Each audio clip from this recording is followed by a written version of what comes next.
Assalamualaikum warahmatullahi wabarakatuh.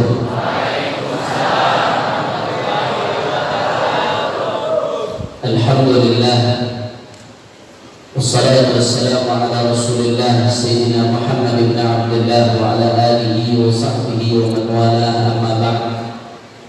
Allahumma salli wa sallim wa barik wa karrim wa majid wa azim ala Sayyidina wa Habibina wa syafi'ina wa nuri qulubina Muhammad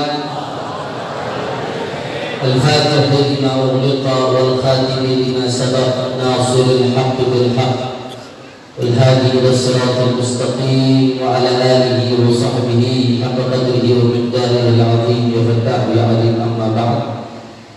Para alim ulama, para habaib, para asatidz, para kiai, para sesepuh, para ajangan, para tokoh masyarakat, khusus orang tua kita bersama, Ketua DPW Ar-Rabitah Al-Alawiyah Jawa Al-Gharbiyah Jawa Barat, Al-Habib Hasan Ibn Abdul Qadir Al-Attas, begitu pula pimpinan Radio Wadi FM sekaligus koordinator DPC FK Rabitah Bogor Al-Habib Bagir bin Syihab, semuanya para habaib, para sesepuh, para syibab yang mohon maaf tidak Fakir sebutkan satu persatu, begitu banyak hadir di sini tanpa mengulangi rasa hormat dan bagian kepada beliau semua.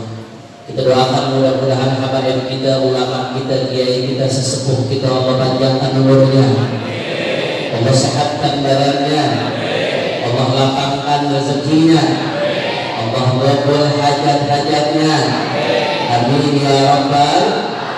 Tidak lupa pula salam penghormatan kami sampaikan kepada segenap pendengar dari Radio Wadi FM, yang mana Wadi FM merupakan salah satu benteng daripada Ahlus Sunnah wal Jamaah dimanapun mereka berada.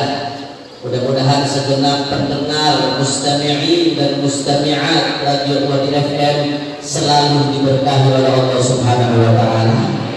Amin ya rabbal.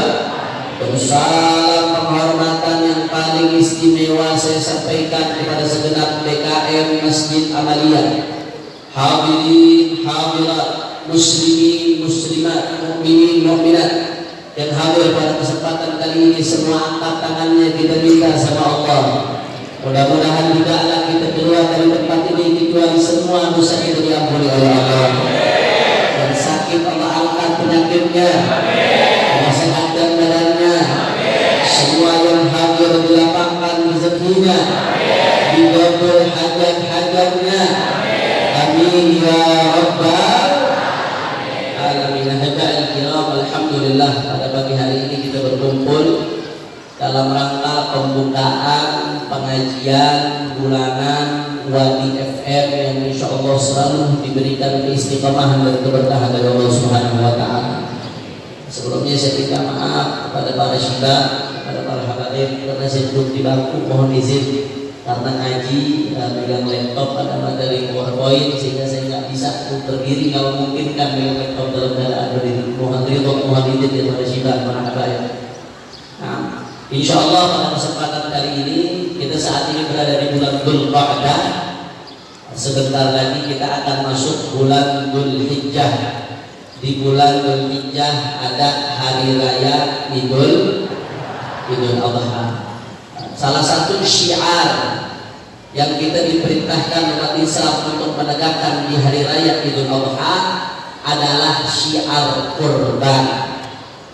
Kita sebagai muslim diperintahkan oleh Allah Subhanahu wa Ta'ala dan Nabi Muhammad sallallahu alaihi wasallam untuk tahu ilmu setiap ibadah yang kita jalankan, baik yang sekarang udah niat korban atau yang belum ada rezeki, mudah-mudahan Allah kasih rezeki insyaallah. Nah, makanya sekarang yang penting ngaji dulu. Kalau udah paham ilmunya insyaallah rezekinya datang insyaallah. Amin ya rabbal. Makanya pada kesempatan kali ini saya akan membahas materi fikih, yaitu fikih kurban, syariat kurban. Materi ini sebagian disusun oleh Walid Habib Muhammad Rizik bin Hussein bin Syihab. Mudah-mudahan Allah berikan kemenangan dalam perjuangan beliau. Sebagian penambahan dan susunan dari Al-Faqih diambil dari kitab-kitab fikih mazhab Syafi'i Ahlus Sunnah wal Jamaah.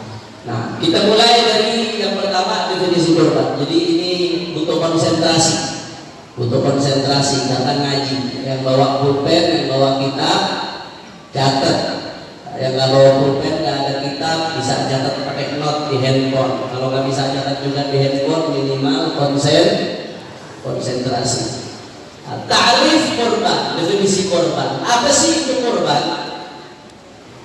Dan ada definisi secara lughatan, secara bahasa, ada definisi secara istilahan, secara istilah fikih. Secara bahasa, kurban itu bahasa Arabnya udhiyah. Makanya kalau dalam fikih atau dalam kitab-kitab hadis, ada hadis Nabi membahas kurban, dhuha yudhi, maka istilahnya tauhiyatan, udhiyah.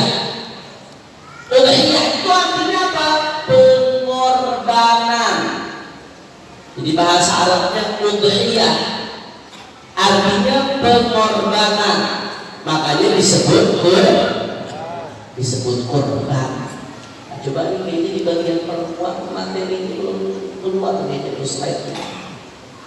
Yang megang proyektor di bagian perempuan, seperti itu. Nah, jelas dulu, kelihatan.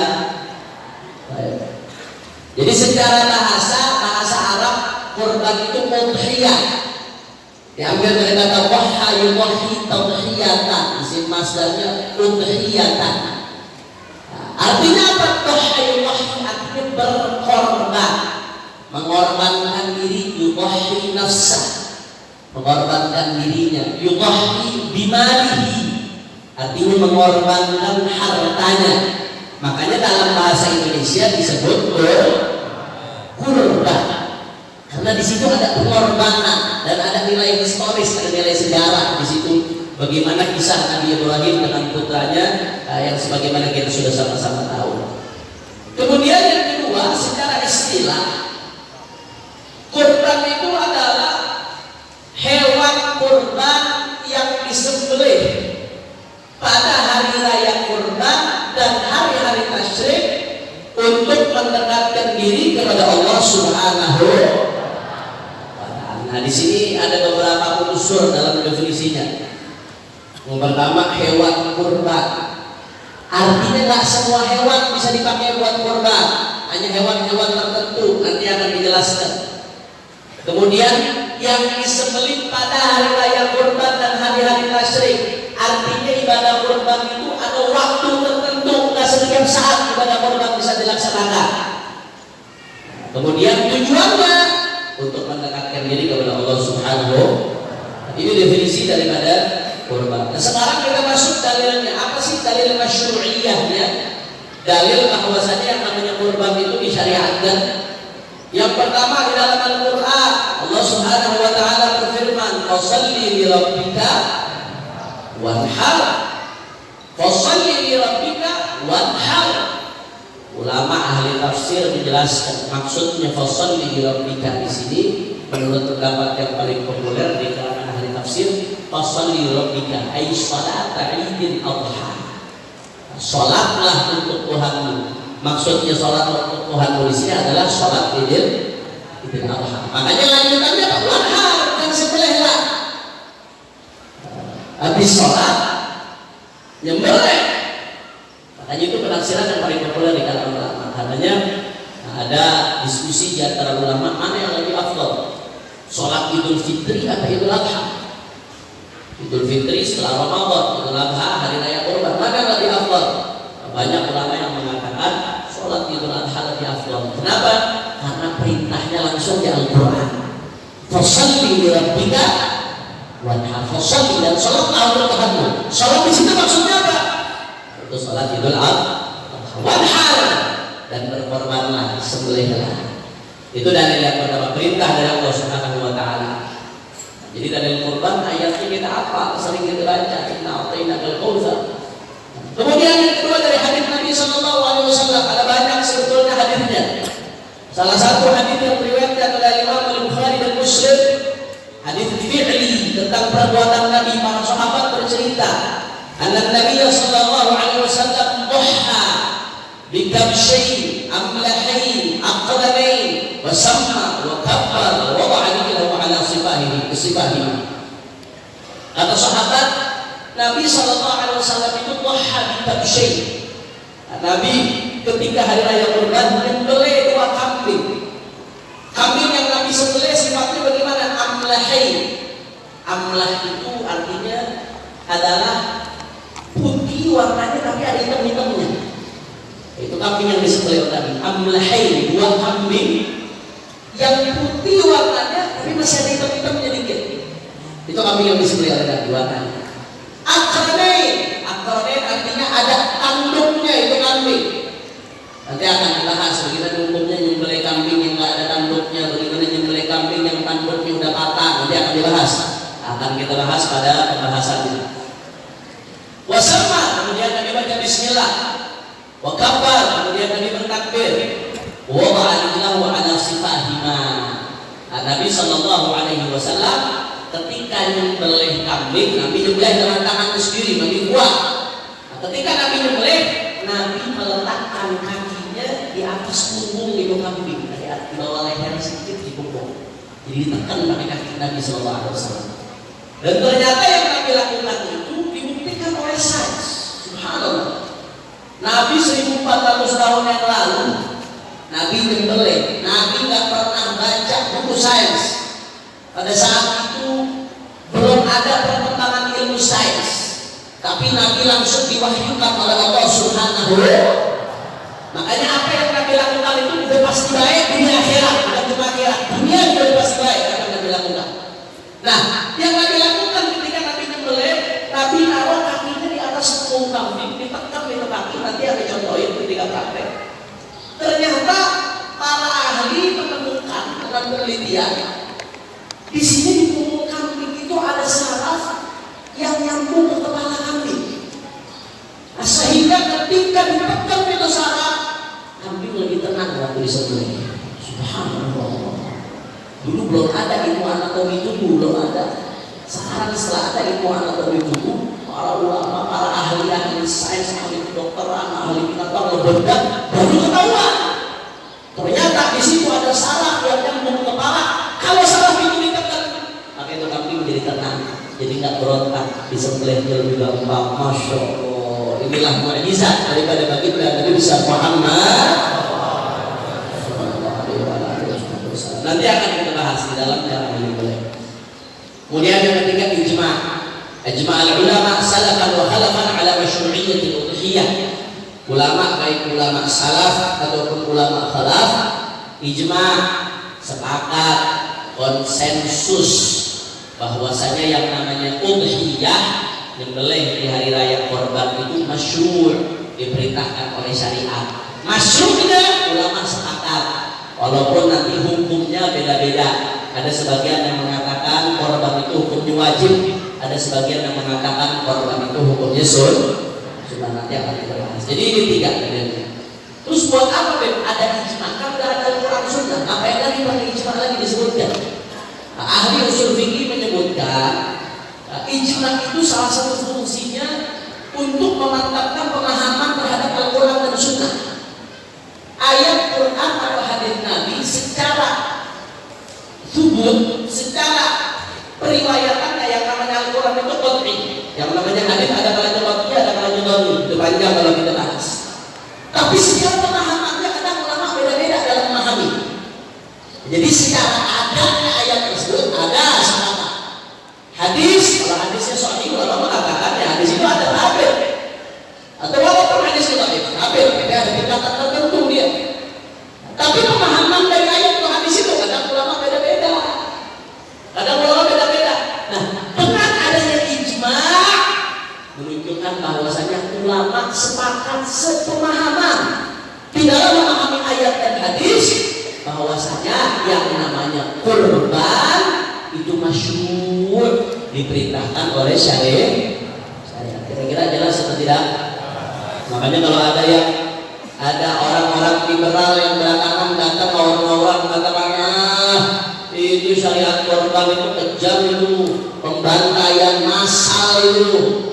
Oh, itu nggak manusiawi itu. Orang-orang yang katanya aktivis pencinta hewan itu bullshit, bohong. Kenapa giliran hewan yang memang diperuntukkan untuk dimakan disembelih mereka teriak-teriak, giliran umat Islam di Afghanistan dibantai mereka diam, umat Islam di Pakistan, di Palestina dibantai mereka diam, umat Islam di Uyghur diperlakukan sedemikian rupa mereka diam, umat Islam di Rohingya diperlakukan sedemikian rupa dibantai mereka diam.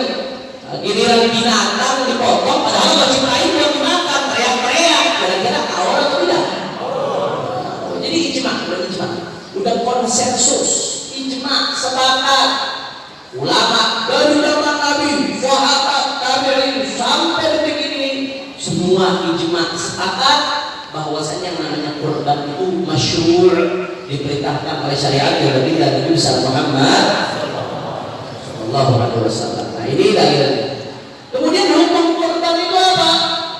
Sekarang kita bicara hukum kurban secara global. Sedikit lintas madhab sekedar untuk wawasan bahwasanya ada keluangan di dalam Islam. Ada perbedaan pendapat antara ulama hukum korban di sini. Nanti kalau sudah bicara secara detail kita hanya fokus di madhab Syafi'i. Tapi ini secara global saja di Allah. Nah, ulama beda pendapat. Yang pertama pendapat Imam Abu Hanifah mengatakan korban itu wajib bagi yang memiliki nisab dan mukim di negeri makmur. Jadi wajib tuh. Menurut Imam Abu Hanifah, orang yang memiliki nisab emas berapa gram nisab zakat emas? 80 gram sekian. Nah, diduitin tuh berapa duitnya? Orang taruh lah, jangan sekarang orang punya duit 80 juta lebih, maka hukumnya wajib bagi dia korban. Kalau nggak korban dosa. Itu menurut mazhab Imam Abu Hanifah. Jadi bukan sunnah, wajib. Nah, begitu pula menurut Imam Malik. Menurut Imam Malik, menurut Imam Syafi'i wajib hukumnya korban, bukan sunnah. Nah, kenapa Imam Abu Hanifah dan Imam Malik mengatakan wajib? Karena di ayat tadi Allah perintahkan fasalli li rabbika wanhar. Tegas sifatnya sifat perintah wanhar, sembelih. Nah, kalau kita kembali ke ilmu ushul fiqih, ilmu di dalam memahami ayat-ayat dan Al-Quran dan Sunnah, kalau ada perintah datang dari Allah dan Rasul, maka perintah itu diartikan sebagai perintah wajib. Kecuali nanti ada dalil-dalil lain yang menjadi indikasi perintah itu bukan untuk wajib tapi untuk sunnah, maka perintah itu tidak lagi diartikan sebagai wajib tapi diartikan sebagai sunnah. Tapi aslinya ketika ada perintah maka hukumnya wajib. Makanya dari sini Imam Malik dan Imam Abu Hanifah mengatakan korban itu wajib. Perintahnya jelas kepada Allah Subhanahu wa taala. Bahkan di hadis lagi mengatakan man wajada sa'atan wa lam yudhi fala yaqrabanna musallana. Barang siapa yang mendapatkan kelapangan dari Allah, Allah kasih rezeki lebih. Walau yudhi tapi dia enggak mau korban. Allah ancam, Nabi ancam fala yaqrabanna musallana. Enggak usah dekat-dekat tempat salat kita. Enggak usah kumpul sama kita, saudara. Allah udah kasih kelebihan, dia tidak mau korban. Sampai ada ancaman seperti itu dari baginda Nabi Muhammad sallallahu alaihi wasallam. Makanya dari sini Imam Malik dan Imam Abu Hanifah mengatakan hukumnya wajib. Tapi menurut Imam Syafi'i hukumnya tidak wajib, kecuali nanti akan dijelaskan kalau dinadarkan atau ditakyir nanti akan dijelaskan. Tapi aslinya menurut Imam Syafi'i hukum korban itu tidak wajib, tapi hukumnya sunnah muakkadah, sunnah tapi yang sangat ditekankan. Nabi nggak ninggalin sunnah muakkadah itu, Nabi nggak pernah ninggalin, sangat ditekankan kesunahannya. Nah, kenapa? Karena tadi, karena ada perintah dari Allah. Tapi kalau dikatakan wajib perintahnya, karena menurut Imam Syafi'i ada dalil-dalil lain yang menjelaskan perintah itu maksudnya bukan wajib. Perintah itu maksudnya sunnah, ada qarinah bahasanya. Jadi Al-Quran dan hadis itu kita tak bisa memahami satu hadis terus langsung ambil kesimpulan hukum. Akhirnya gampang kafirin orang lain. Contohnya seperti kelompok-kelompok yang belakangan ini gampang ngambil ayat kafirin. Ambil satu hadis, udah berani menyerang ulama besar. Ambil satu hadis, udah berani mengkritik ulama besar, lebih ayat umat Islam.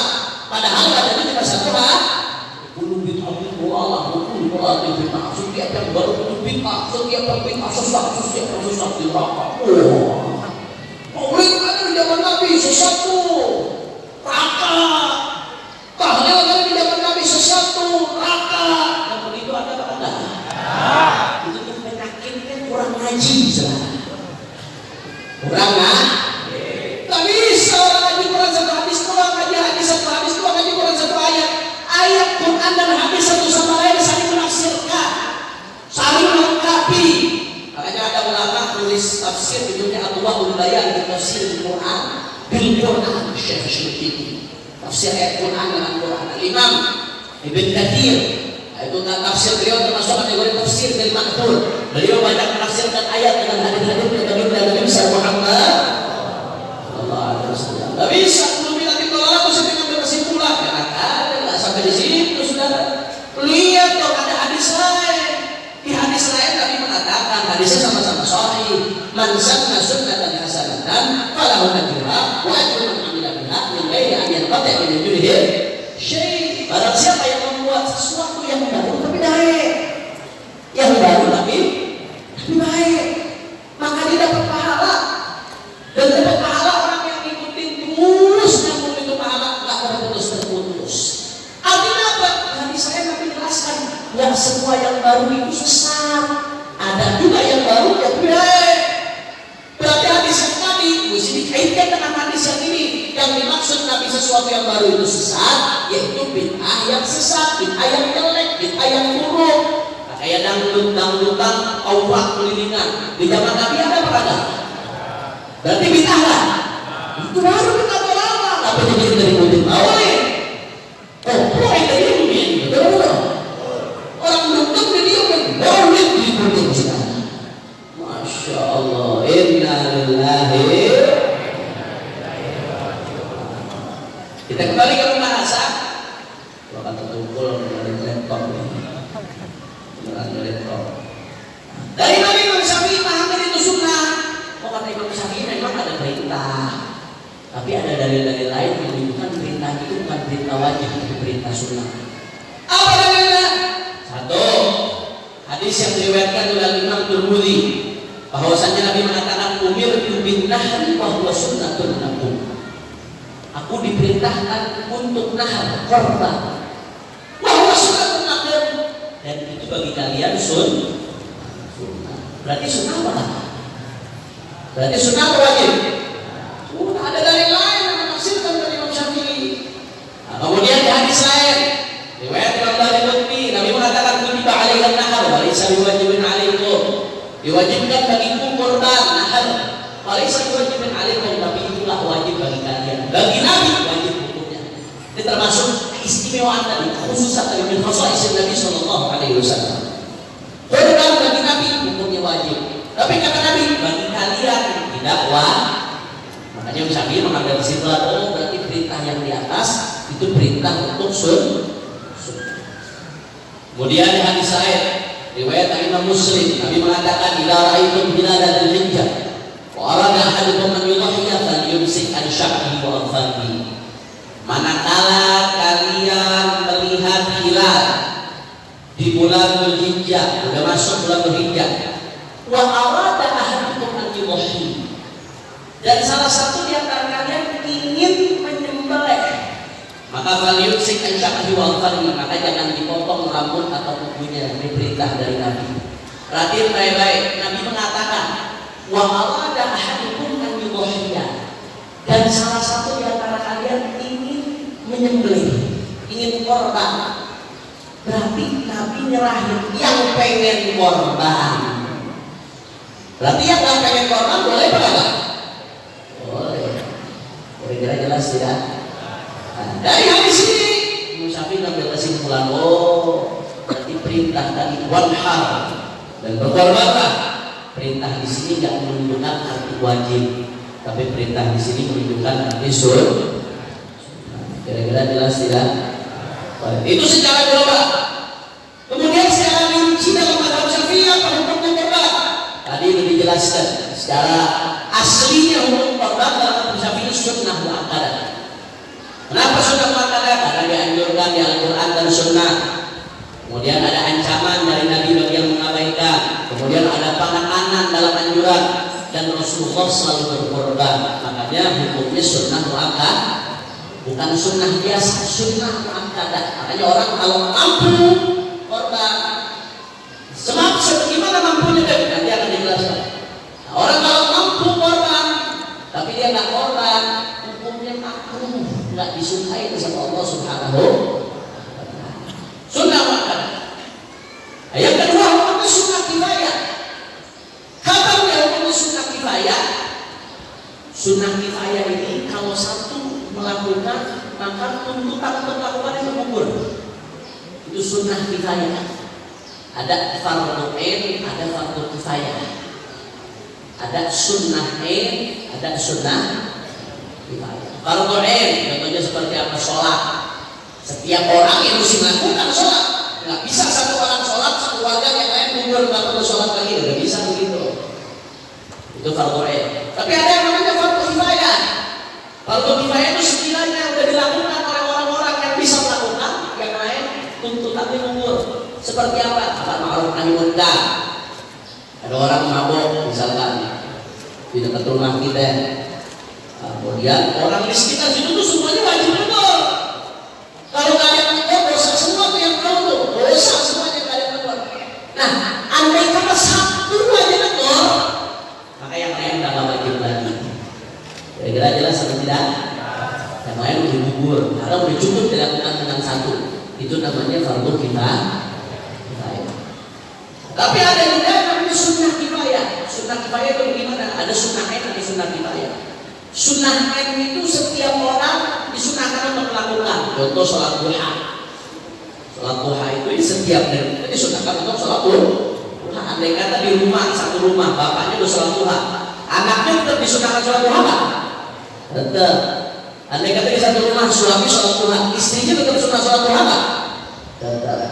Itu namanya sunnah ain, setiap orang disunahkan untuk melakukan. Tapi ada lagi yang namanya sunnah kifayah. Apa itu sunnah kifayah? Andai kata dilakukan satu orang, maka tuntutannya gugur buat yang lain, satu warga. Syiarnya udah dapat. Salah satu dapat korban.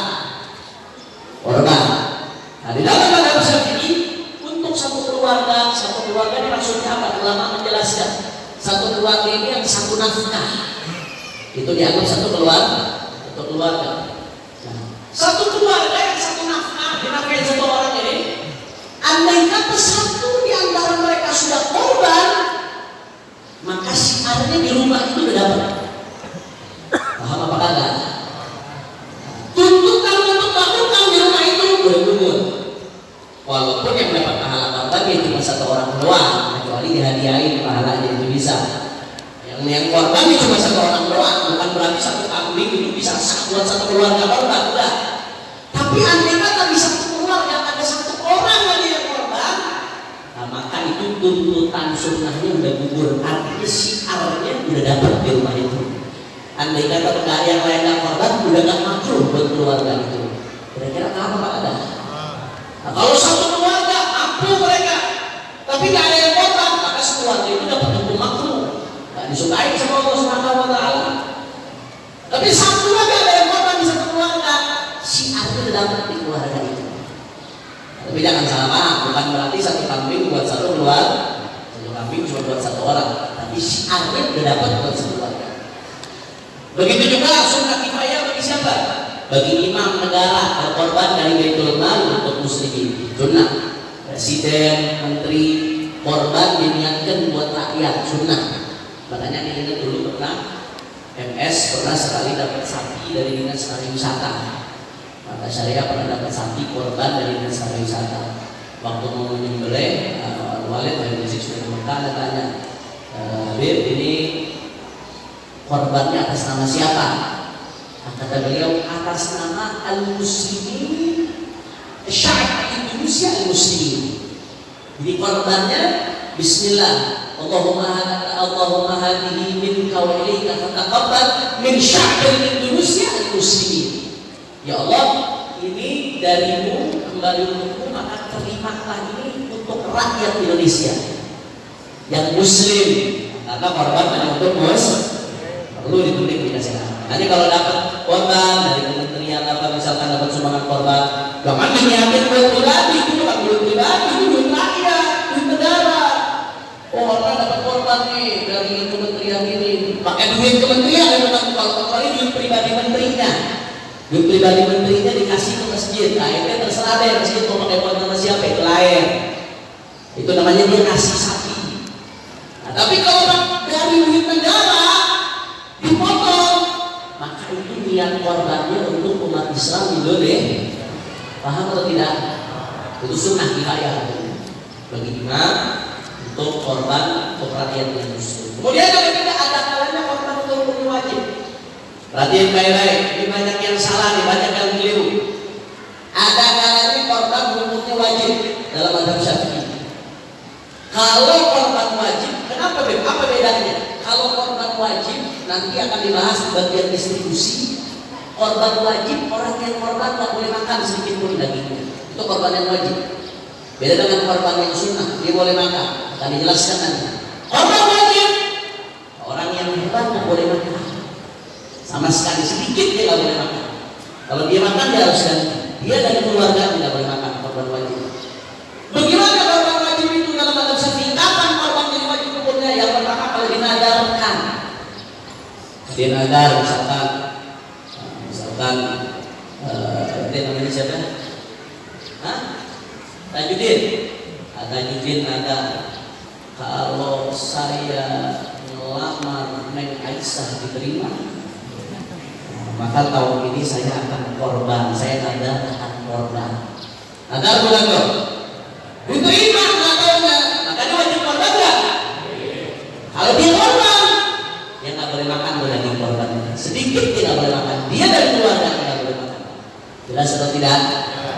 Itu yang pertama, hukum korban jadi wajib. Kemudian yang kedua, korban juga jadi wajib kalau ditahyin. Nah ini nih yang banyak kejadian orang nggak sadar. Coba kita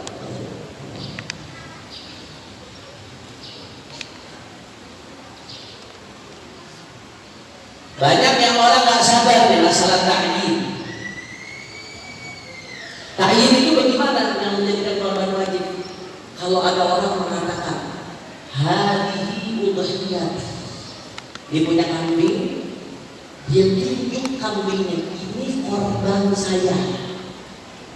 Hati-hati, ini korban saya. Dibeli kambing kemudian ditunjuk, ini korban saya. Mazhab Syafi'i ulama mayoritas mengatakan korbannya jadi wajib dan dia nggak boleh makan sedikit pun dari korban tersebut. Kalau yang tujuannya bukan buat tahyin dan cuma buat itu buat ngabarin. Maksudnya ngabarin korbanannya yang ini nih.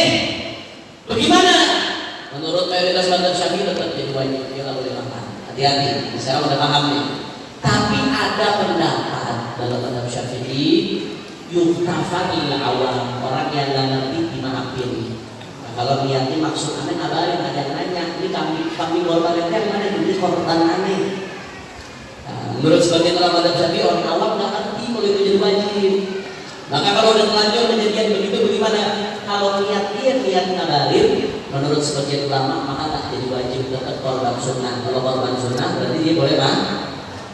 Jelas atau tidak? Hanya hati-hati. Kalau mau korban, ditanya kambingnya mana, jangan bilang ini korban saya, jangan bilang begitu. Menurut mayoritas ulama mazhab Syafi'i, ketika dia mengatakan begitu, maka korbannya jadi wajib. Terus bagaimana baik menatakannya? Sama Imam Baijuri dikasih solusi. Caranya supaya nggak jadi wajib, ngomongnya yang dirubah. Bagaimana ngomongnya? Ini kambing nanti saya mau sembelih di hari raya. Nah, kalau ngomongnya begitu dong, nggak jadi wajib. Karena dia nggak bilang ini korban. Kalau korban itu takdir. Ini kambing adalah barang saat dibangun fi'il.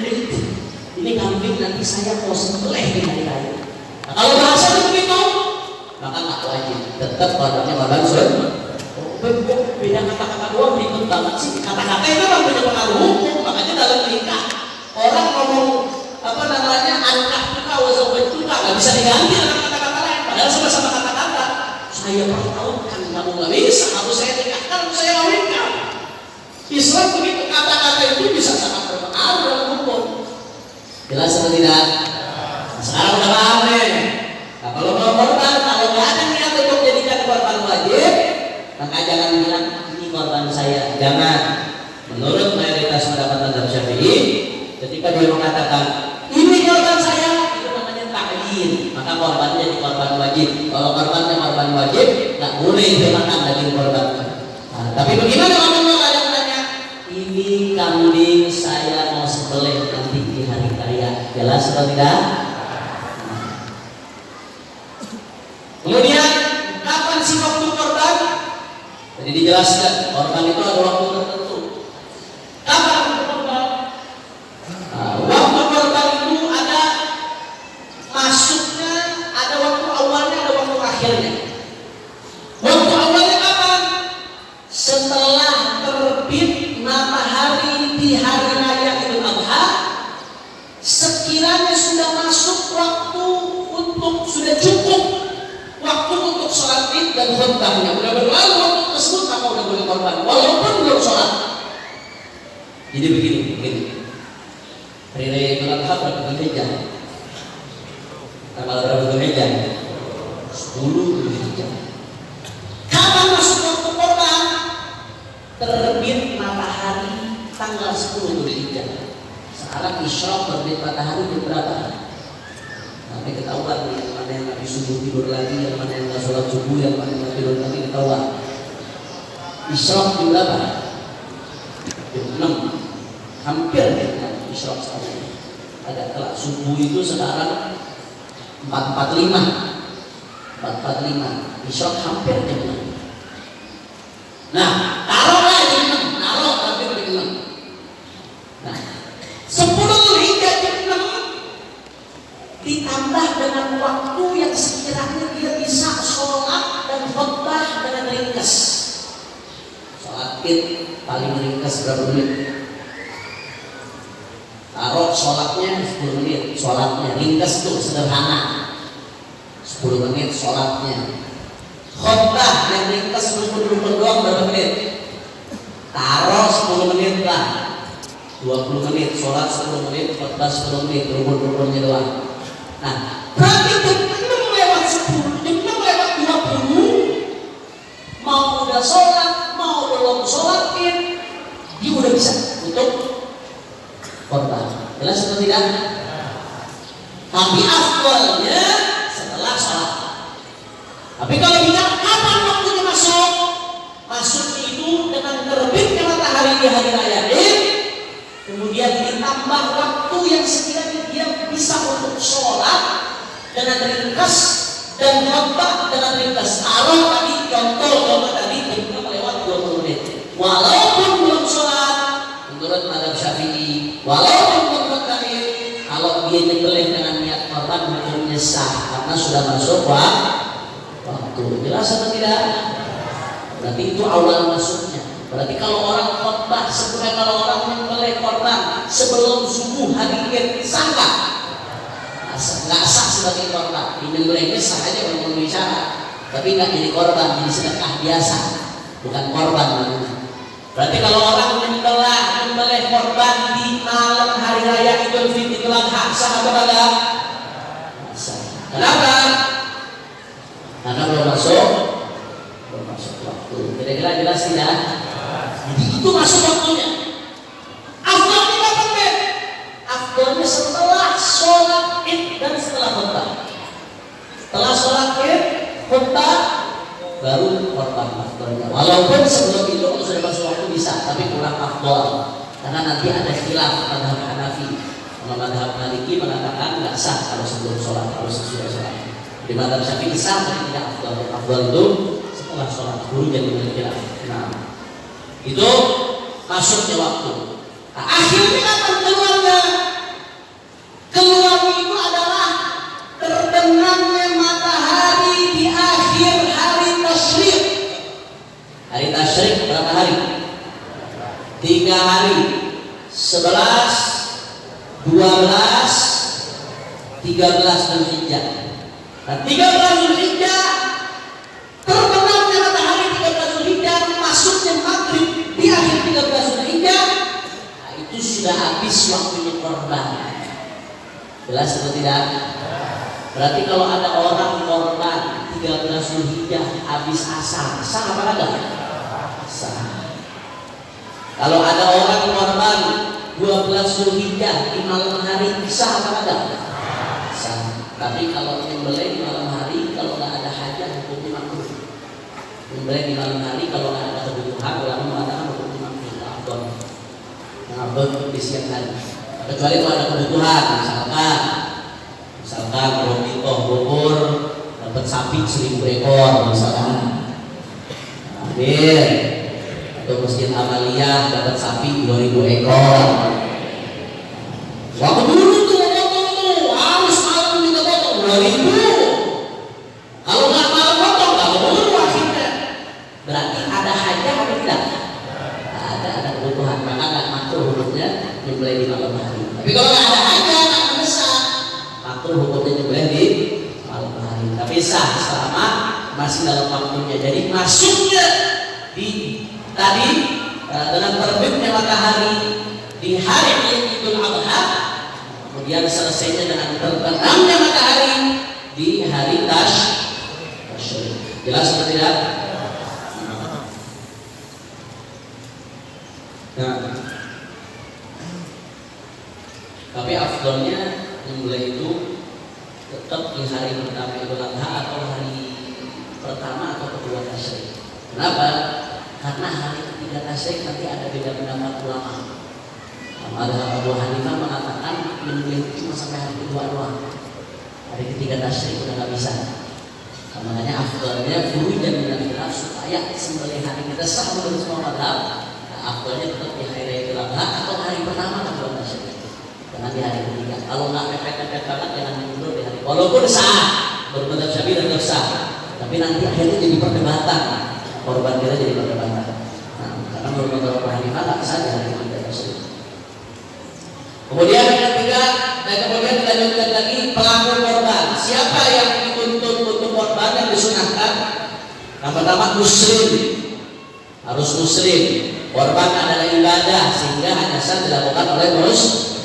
Berarti andai kata nih ada mau pemilu, ada yang nyalon non muslim, tahu korban sapi 1000 ekor korban non muslim, sah apa enggak? Dia nggak dinamakan korban, bakti sosialnya dia bukan korban. Kalau dinasihati andai kata nggak ada tujuan politik dan hartanya bukan harta yang haram, ya boleh-boleh aja. Cuma kalau ada tujuan politik ya jangan, kita hindari lebih baik karena ngasihnya ada tujuan, nanti yang dilorot itu dosa. Tapi sana dinamakan korban nggak dinamakan korban karena korban harus dari bos.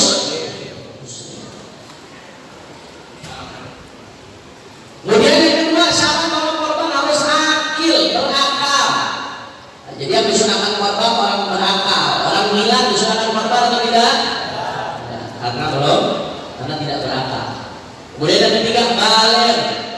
Yang dituntut untuk korban, yang disunahkan untuk korban adalah orang baligh yang sudah baligh. Baik baligh dengan ihtilam, dengan mimpi basah, atau baligh dengan umur, atau baligh dengan haid kalau perempuan. Nah, ini yang dituntut untuk korban. Tapi kalau ada orang tua korban buat anak yang masih kecil, sama enggak? Boleh, silahkan. Tapi yang dituntut bukan si anak, yang dituntut adalah orang tua. Jadi kita bicara tuntutan kesunahan itu untuk siapa? Muslim, hakim, baligh. Kemudian yang keempat, mustafi. Yang dituntut untuk korban adalah mustafi, orang yang mampu. Nah, ini yang perlu kita pahami. Apakah mampu itu harus kaya dulu? Harus punya tabungan 500 juta baru mampu? Apakah orang mampu itu harus punya emas sekian kilo? Apakah yang dikatakan mampu itu orang yang punya tanah sekian hektar? Apakah yang mampu itu harus yang punya mobil? Apa maksudnya mampu itu siapa? Bagaimana kriteria mampu dalam masalah korban? Nah, dijelaskan pertama, kriteria korban itu mampu dalam korban itu yang berkecukupan untuk diri dan keluarganya selama hari Id dan hari Tasyrik. Jadi misalkan nih Tajuddin mampu, dia punya uang buat nafkah diri dan keluarganya untuk dan hari nasyrik. 4 hari itu dipunya uang nafkah. Nah, kemudian ada sisanya lebih, cukup buat beli kambing, walaupun lebih itu sedikit bagi hitungan kita. Tapi selama udah lebih dari kebutuhan 4 hari ini, ada sisa buat bisa buat beli kambing, maka dia udah termasuk orang yang mampu. Kalau dia tinggalin mampu. Jadi kira jelas atau tidak? Nah, berarti jawab yang hidup. Kebanyakan orang yang ada saat ini mampu apa enggak? Mampu. Masa ini nggak mampu? Kalau belum punya 100 juta nggak mampu. Kalau belum punya 200 juta nggak mampu. Pokoknya kita punya nafkah buat hari ini dan 3 hari nasyrik berikutnya. Kita punya tuh lebihnya, itu berarti udah mampu berkorban. Jelas? Nanti banyak nih yang mampu. Kemarin nggak ada niat korban, sekarang tahu dirinya mampu. Kata Nabi kalau nggak mau korban, kalau yang korban mampu sholat, nggak usah dapat masjid mana kata Nabi. Bagaimana mereka cuma dikit lebihnya? Itu orang datangnya rezeki di situ. Kalau sawah, kalau syariat bilang itu mampu dengan kriteria demikian, yang sunnah untuk korban, nggak usah mikirin, nanti rezeki datang lagi insya Allah berkali-kali lipat. Jadi kalau pokoknya lebih dari itu, dia punya nafkah 4 hari untuk dia dan keluarganya, lebih dia bisa buat beli kambing, makanya udah mampu. Paham atau tidak?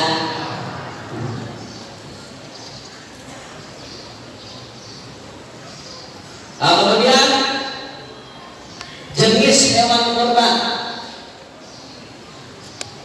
Jenis hewan kurban. Hewan apa aja yang bisa dipakai buat kurban? Yang pertama onta. Tapi jangan nyampe kapan sehari ditembak ini. Di sini nggak ada onta. Di luar Tengah. Nah, kemudian yang kedua sapi atau kerbau. Kerbau dikiaskan dengan sapi. Nah, 1 ekor onta atau sapi atau kerbau boleh dipakai buat 7 orang. Bahkan ulama menjelaskan walaupun 7 orang itu niatnya beda-beda. Maksudnya niatnya beda-beda bagaimana? Kan mereka kata di 1 kerbau nih, ya 1 kerbau. Itu kebetulan anak habis lahir kembar anak laki-laki. Kalau anak laki-laki itu akikah berapa kambing? 2 kambing. Kalau di kerbau itu berarti akikah itu bisa buat 3 anak laki-laki, 1 anak perempuan, kerbau atau sapi. Misalkan ente beli 1 sapi mau korban, nah itu baru punya anak kembar, baru lahir berarti 4 kambing. Berarti udah 4 saham buat ambil.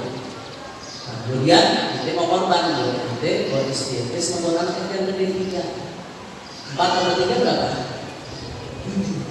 Nah 1 sapi 4 bagiannya buat akikah, 3 bagiannya buat korban. Kalau bilang sah, boleh. Jadi 1 sapi itu nggak harus semuanya tujuannya korban.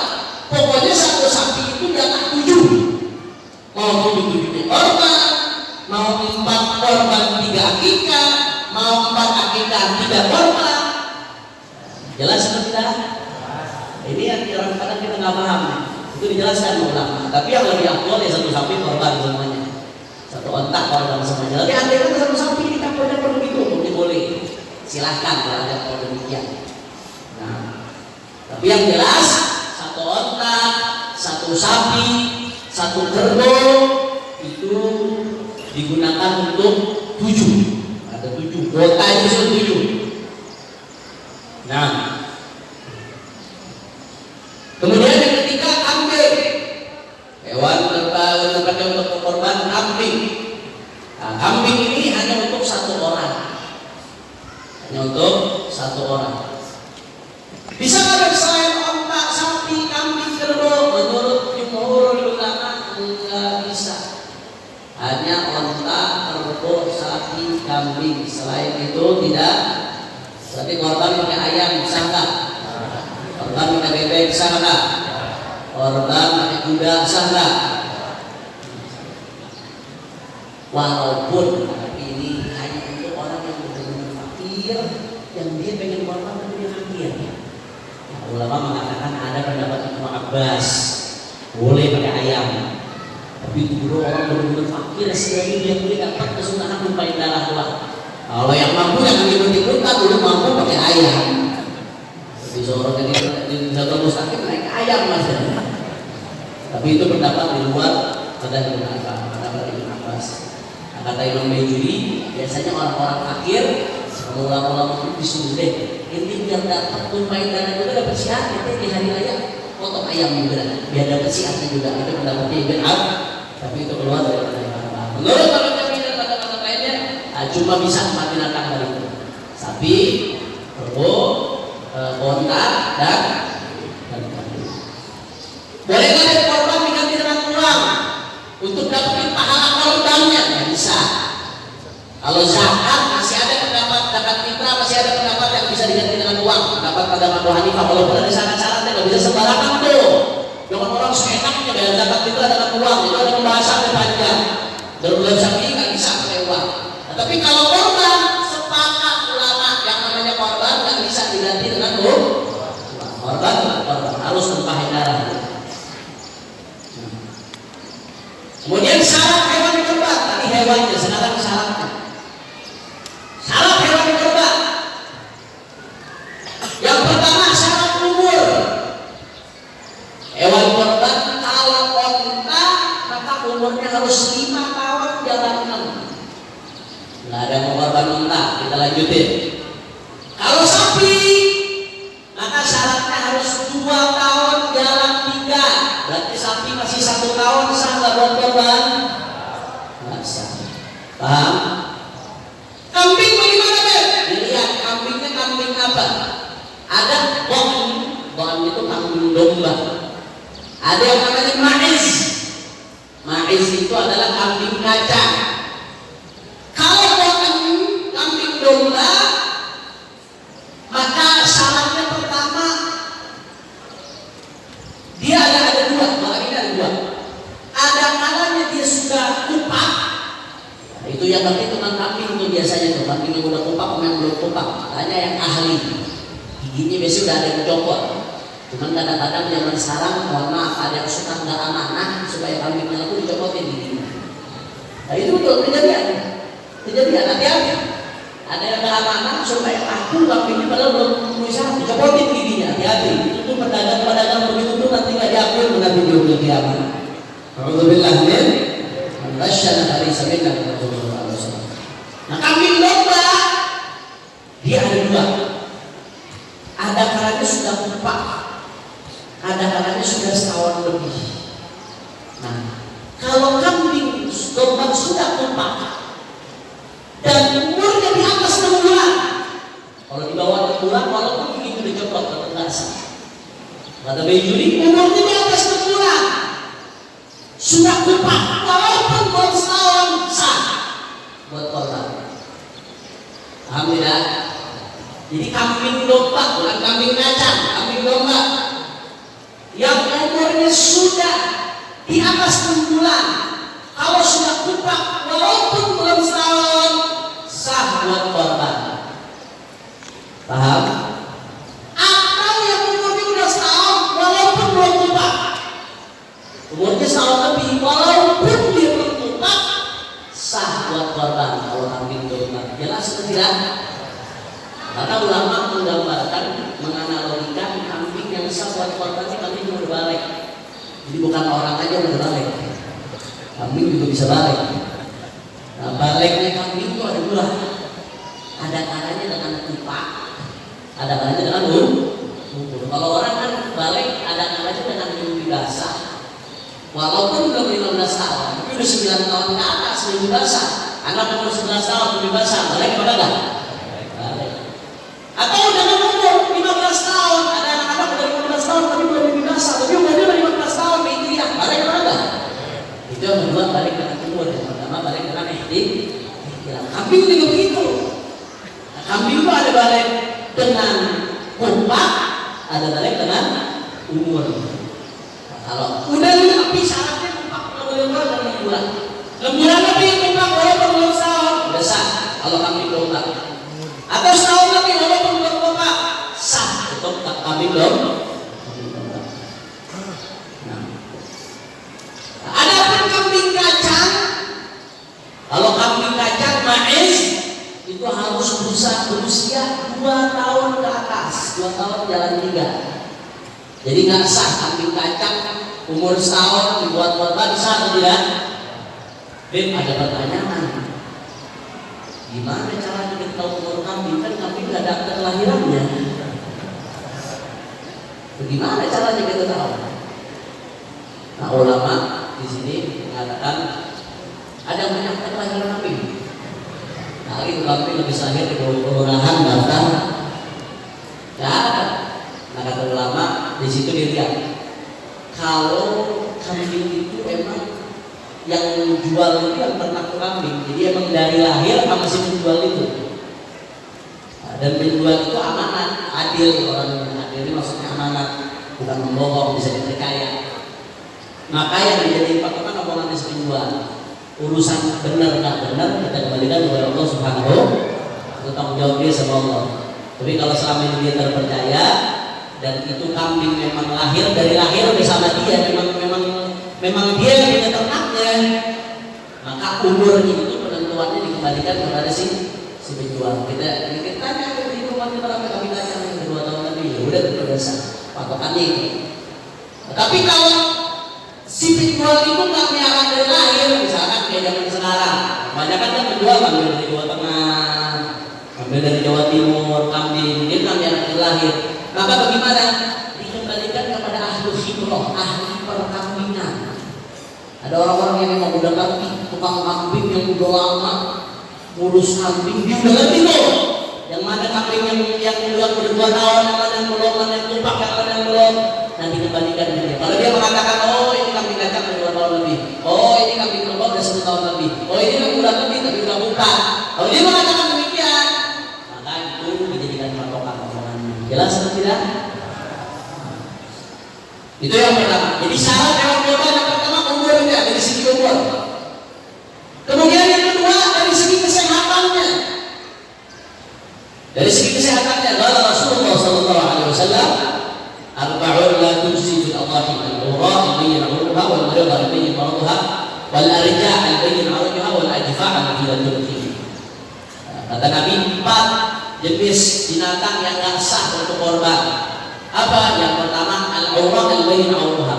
Kambing yang picak, yang benar-benar picak, jelas picaknya. Bukan cuma ketutupan dikit-dikit doang, nggak masuk al-bayyin 'urruha yang benar-benar kambing picak. Itu nggak sah. Apalagi buta, picak aja nggak sah, apalagi buta dua-duanya, satu aja nggak sah. Wal maridha al-bayyin maradha. Kambing yang sakit parah, sekiranya sakitnya bikin dia dagingnya jadi kurang, bikin dia jadi kurus kambing, maka itu nggak sah dipakai buat korban. Kemudian ada ketiga wal arja al-bayyin 'arjuha, kambing yang pincang, itu nggak sah buat korban. Kata ulama walaupun pincangnya gara-gara waktu lagi motong pegangnya kasar. Itu kambing berontak lagi motong pegangnya kasar, patah kakinya, nggak sah buat korban. Hati-hati detik-detik terakhir nggak sah aja.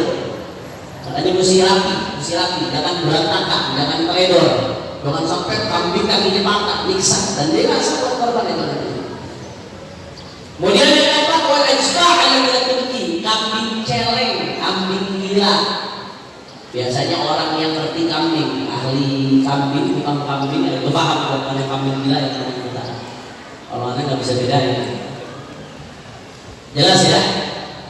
Ini 4 kategori ini nggak sah buat korban. Kambing 4 kategori. Bijak atau buta, sakit parah yang sekiranya sakit itu menyebabkan dia jadi kurus atau dagingnya berkurang, pincang, apalagi yang kakinya putus nggak ada, lebih parah lagi, celeng atau gila, itu nggak bisa buat korban. Nah, ulama mengatakan tobitnya patokannya kambing yang nggak sah buat korban bagaimana? Pokoknya kambing yang ada aibnya, dia ada kekurangan, yang mana kekurangan itu mengurangi daripada daging. Pokoknya setiap penyakit, setiap kekurangan yang mengurangi daging itu menyebabkan kambingnya nggak sah buat korban. Nah, saya mau tanya, jadi kekurangan tadi di patokannya, setiap kekurangan yang mengurangi daging itu menyebabkan tidak sah buat korban.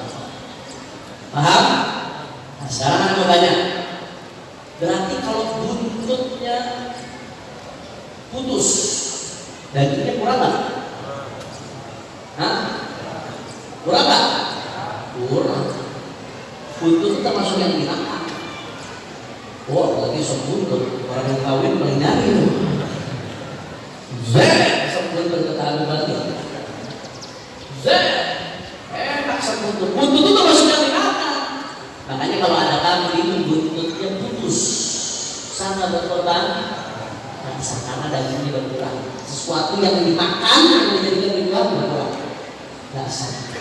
Tapi sebaliknya, tanduknya ada yang patah, sah nggak berkorban? Sah.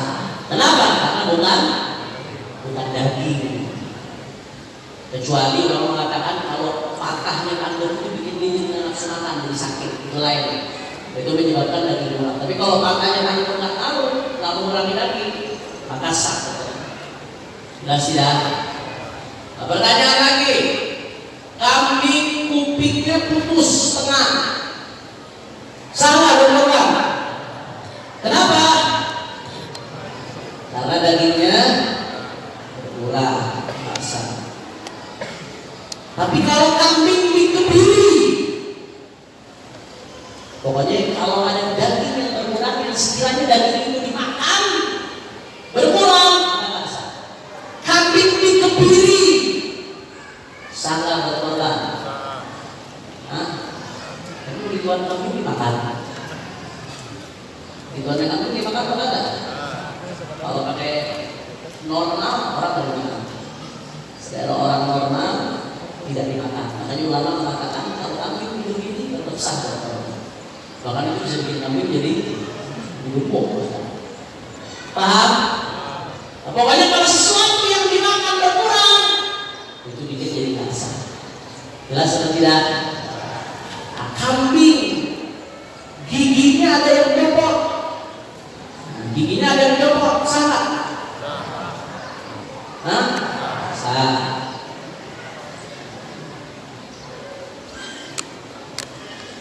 Nah, tapi kalau giginya habis semuanya, kambing lagi main di pinggir jalan sama dia, nabrak mikrolet, rontok giginya habis semua. Sama enggak? Kata ulama nggak sah. Kalau copot 1-2 doang bisa, tapi kalau rontok gigi nggak sah. Karena dia bisa makan lagi, bakal terpengaruh dagingnya. Paham enggak? Beda halnya kalau anak kambing dilahirin dengan gigi.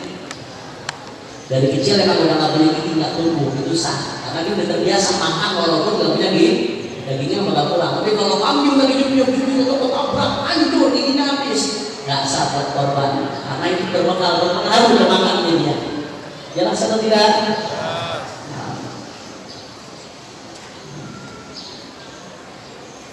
Nah, tadi kambing buntutnya putus, sah enggak? Tapi kalau yang diciptakan nggak punya buntut, dari kecil emang udah nggak ada buntutnya, dan ulama sah. Karena emang dari kecil bawaan. Jelas atau tidak?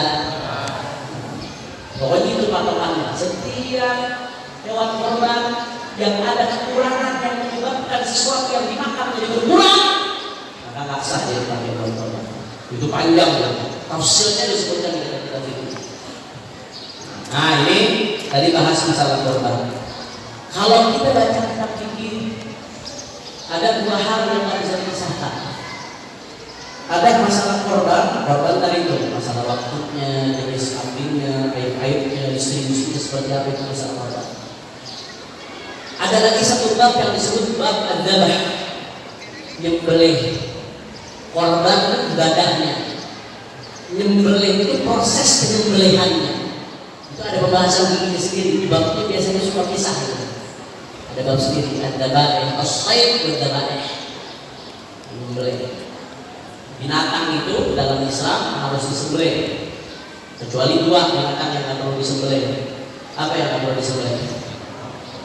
Hah? Apa binatang yang bisa dimakan tanpa disembelih?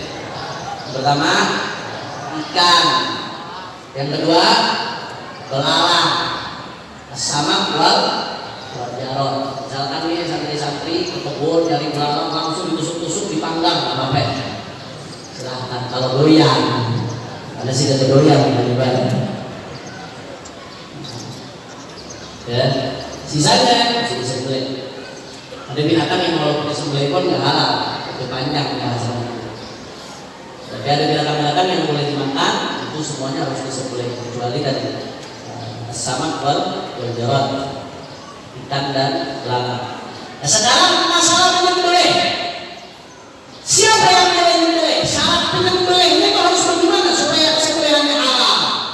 Kalau ini berarti bukan masalah korban doang, masalah penyembelihan secara umum. Siapa penyembelih yang bisa halal sembelihannya? Ulama fikih madzhab Syafi'i mengatakan ada beberapa syarat. Syarat yang pertama adalah munadzabih musliman atau kitabiyan. Penyembelihnya harus muslim. Atau di dalam Al-Quran disebutkan kitabi, ahli kitab. Ahli kitab itu berarti Yahudi atau Nasrani. Jadi cuma dua yang sah. Imam muslim di Al-Quran disebutkan atau kitabi, ahli kitab Yahudi atau Nasrani. Dua ini yang sah sembelihnya, nggak halal. Berarti sembelihan orang Majusi yang menyembah api halal atau tidak? Mohon maaf, berbicara fikih hukum, sembelihan orang Buddha halal atau haram? Haram. Bukan ahli kitab, dia bukan muslim, bukan. Sembelihan orang Hindu halal atau haram?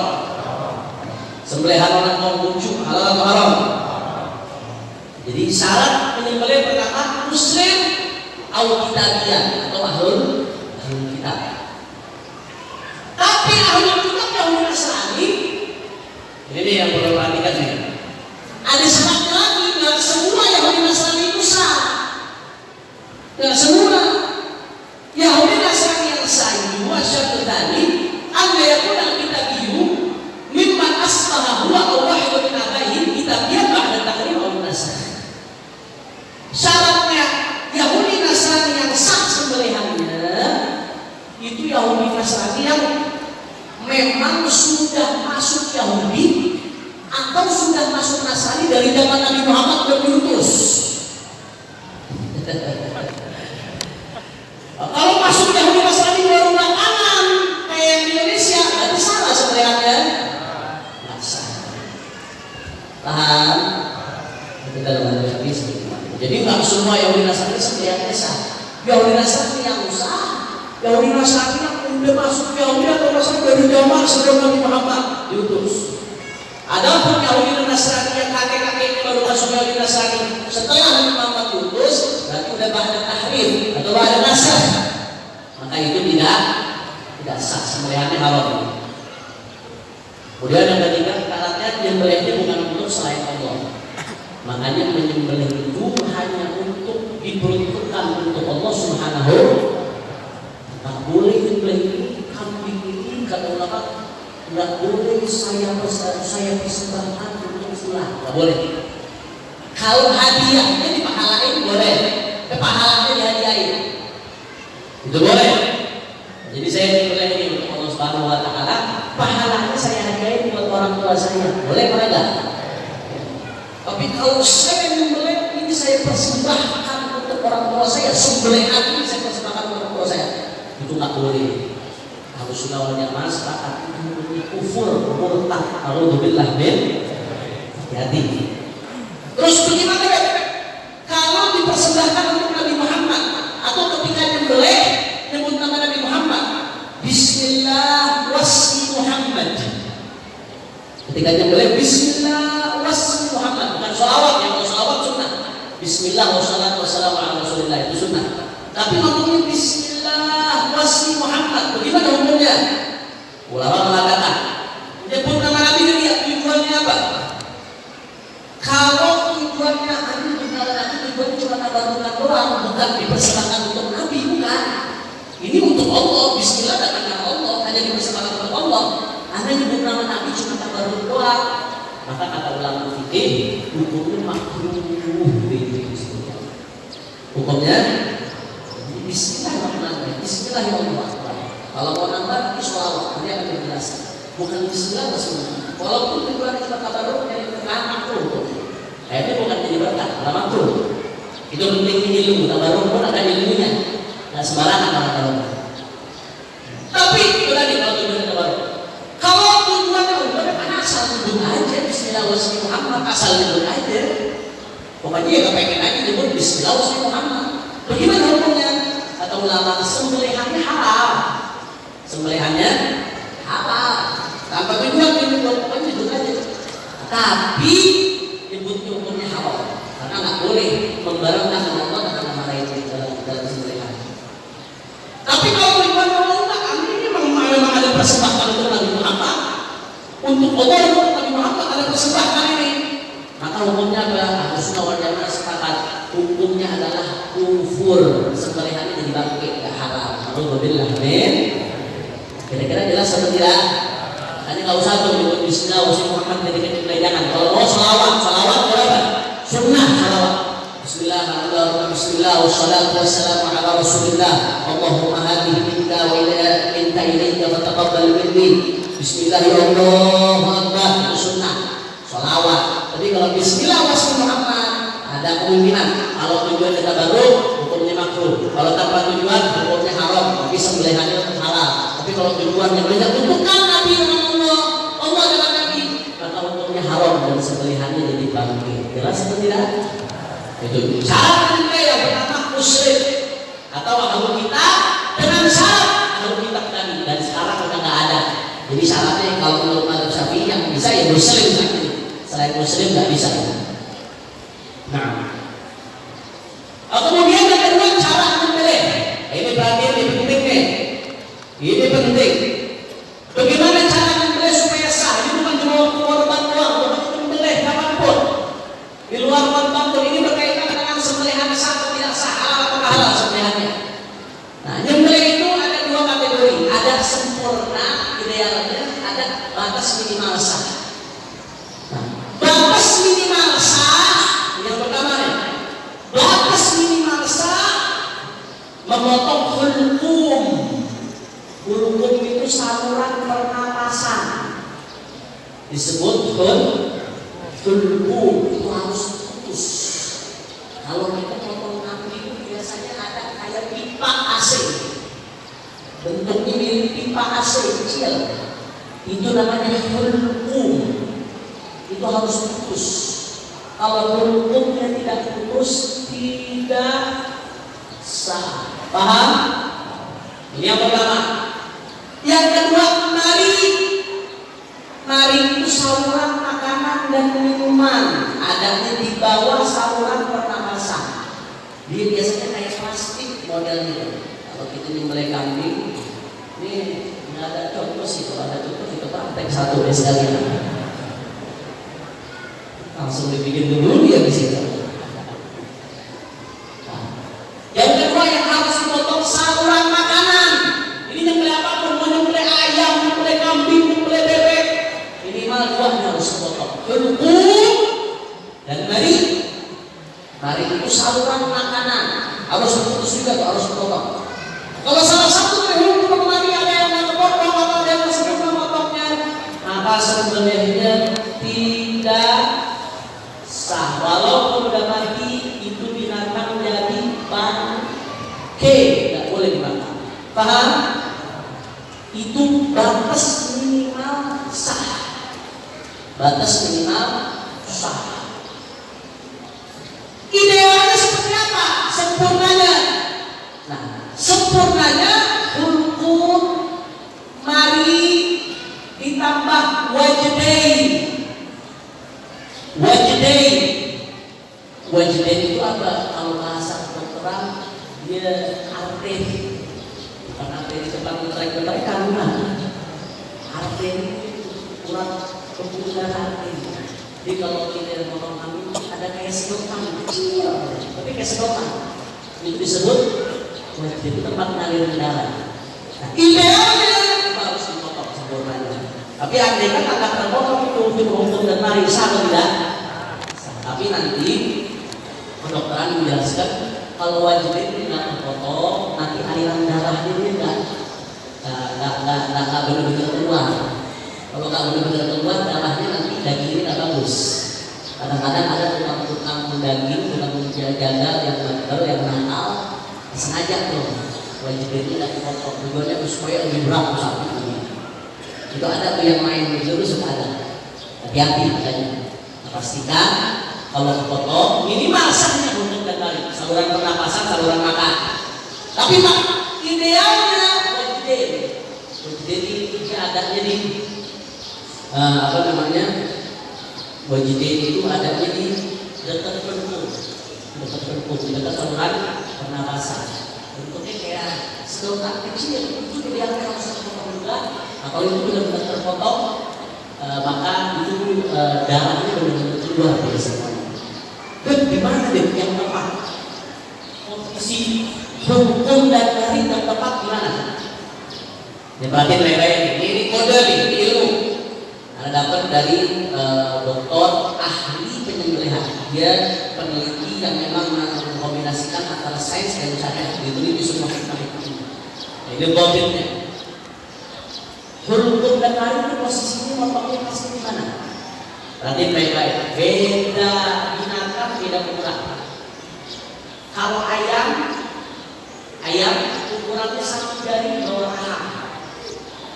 Ayam jarinya di bawah rahang ayam kita mentokin begitu satu jari. Nah di bawah jari asbab potong. Tenang, hukum salah. Paham?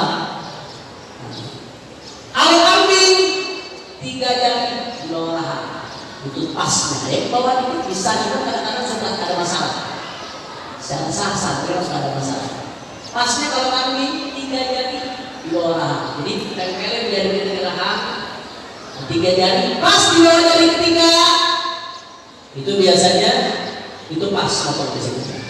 Ini hasil penelitian. Yang paling pas 3 jari di bawah rahang. Jari orang normal ya, bukan jari di mulut.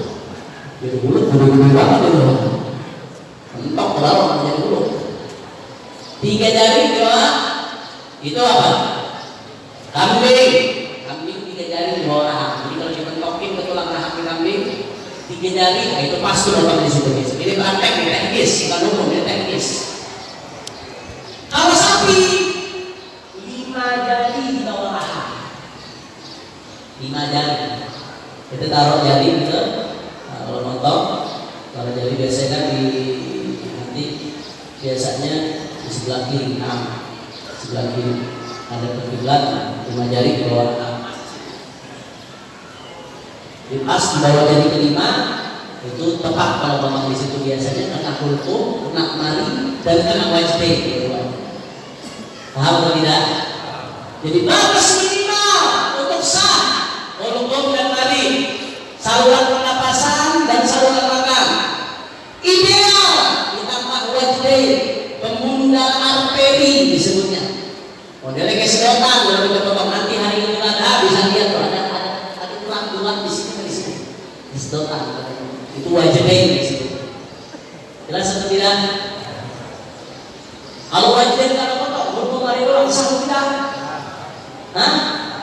Ini sebagian harus, sebagian enggak. Hukum hari doang, pernapasan sama saluran makanan doang. Wajibnya akhirnya kalau potong sah tak? Sah. Tapi biasanya dagingnya nanti bermasalah, kurang enak. Karena darahnya suka lancar keluar. Darah itu bisa lancar keluar kalau arti ini benar-benar terpotong. Jadi kalau merasa biasa.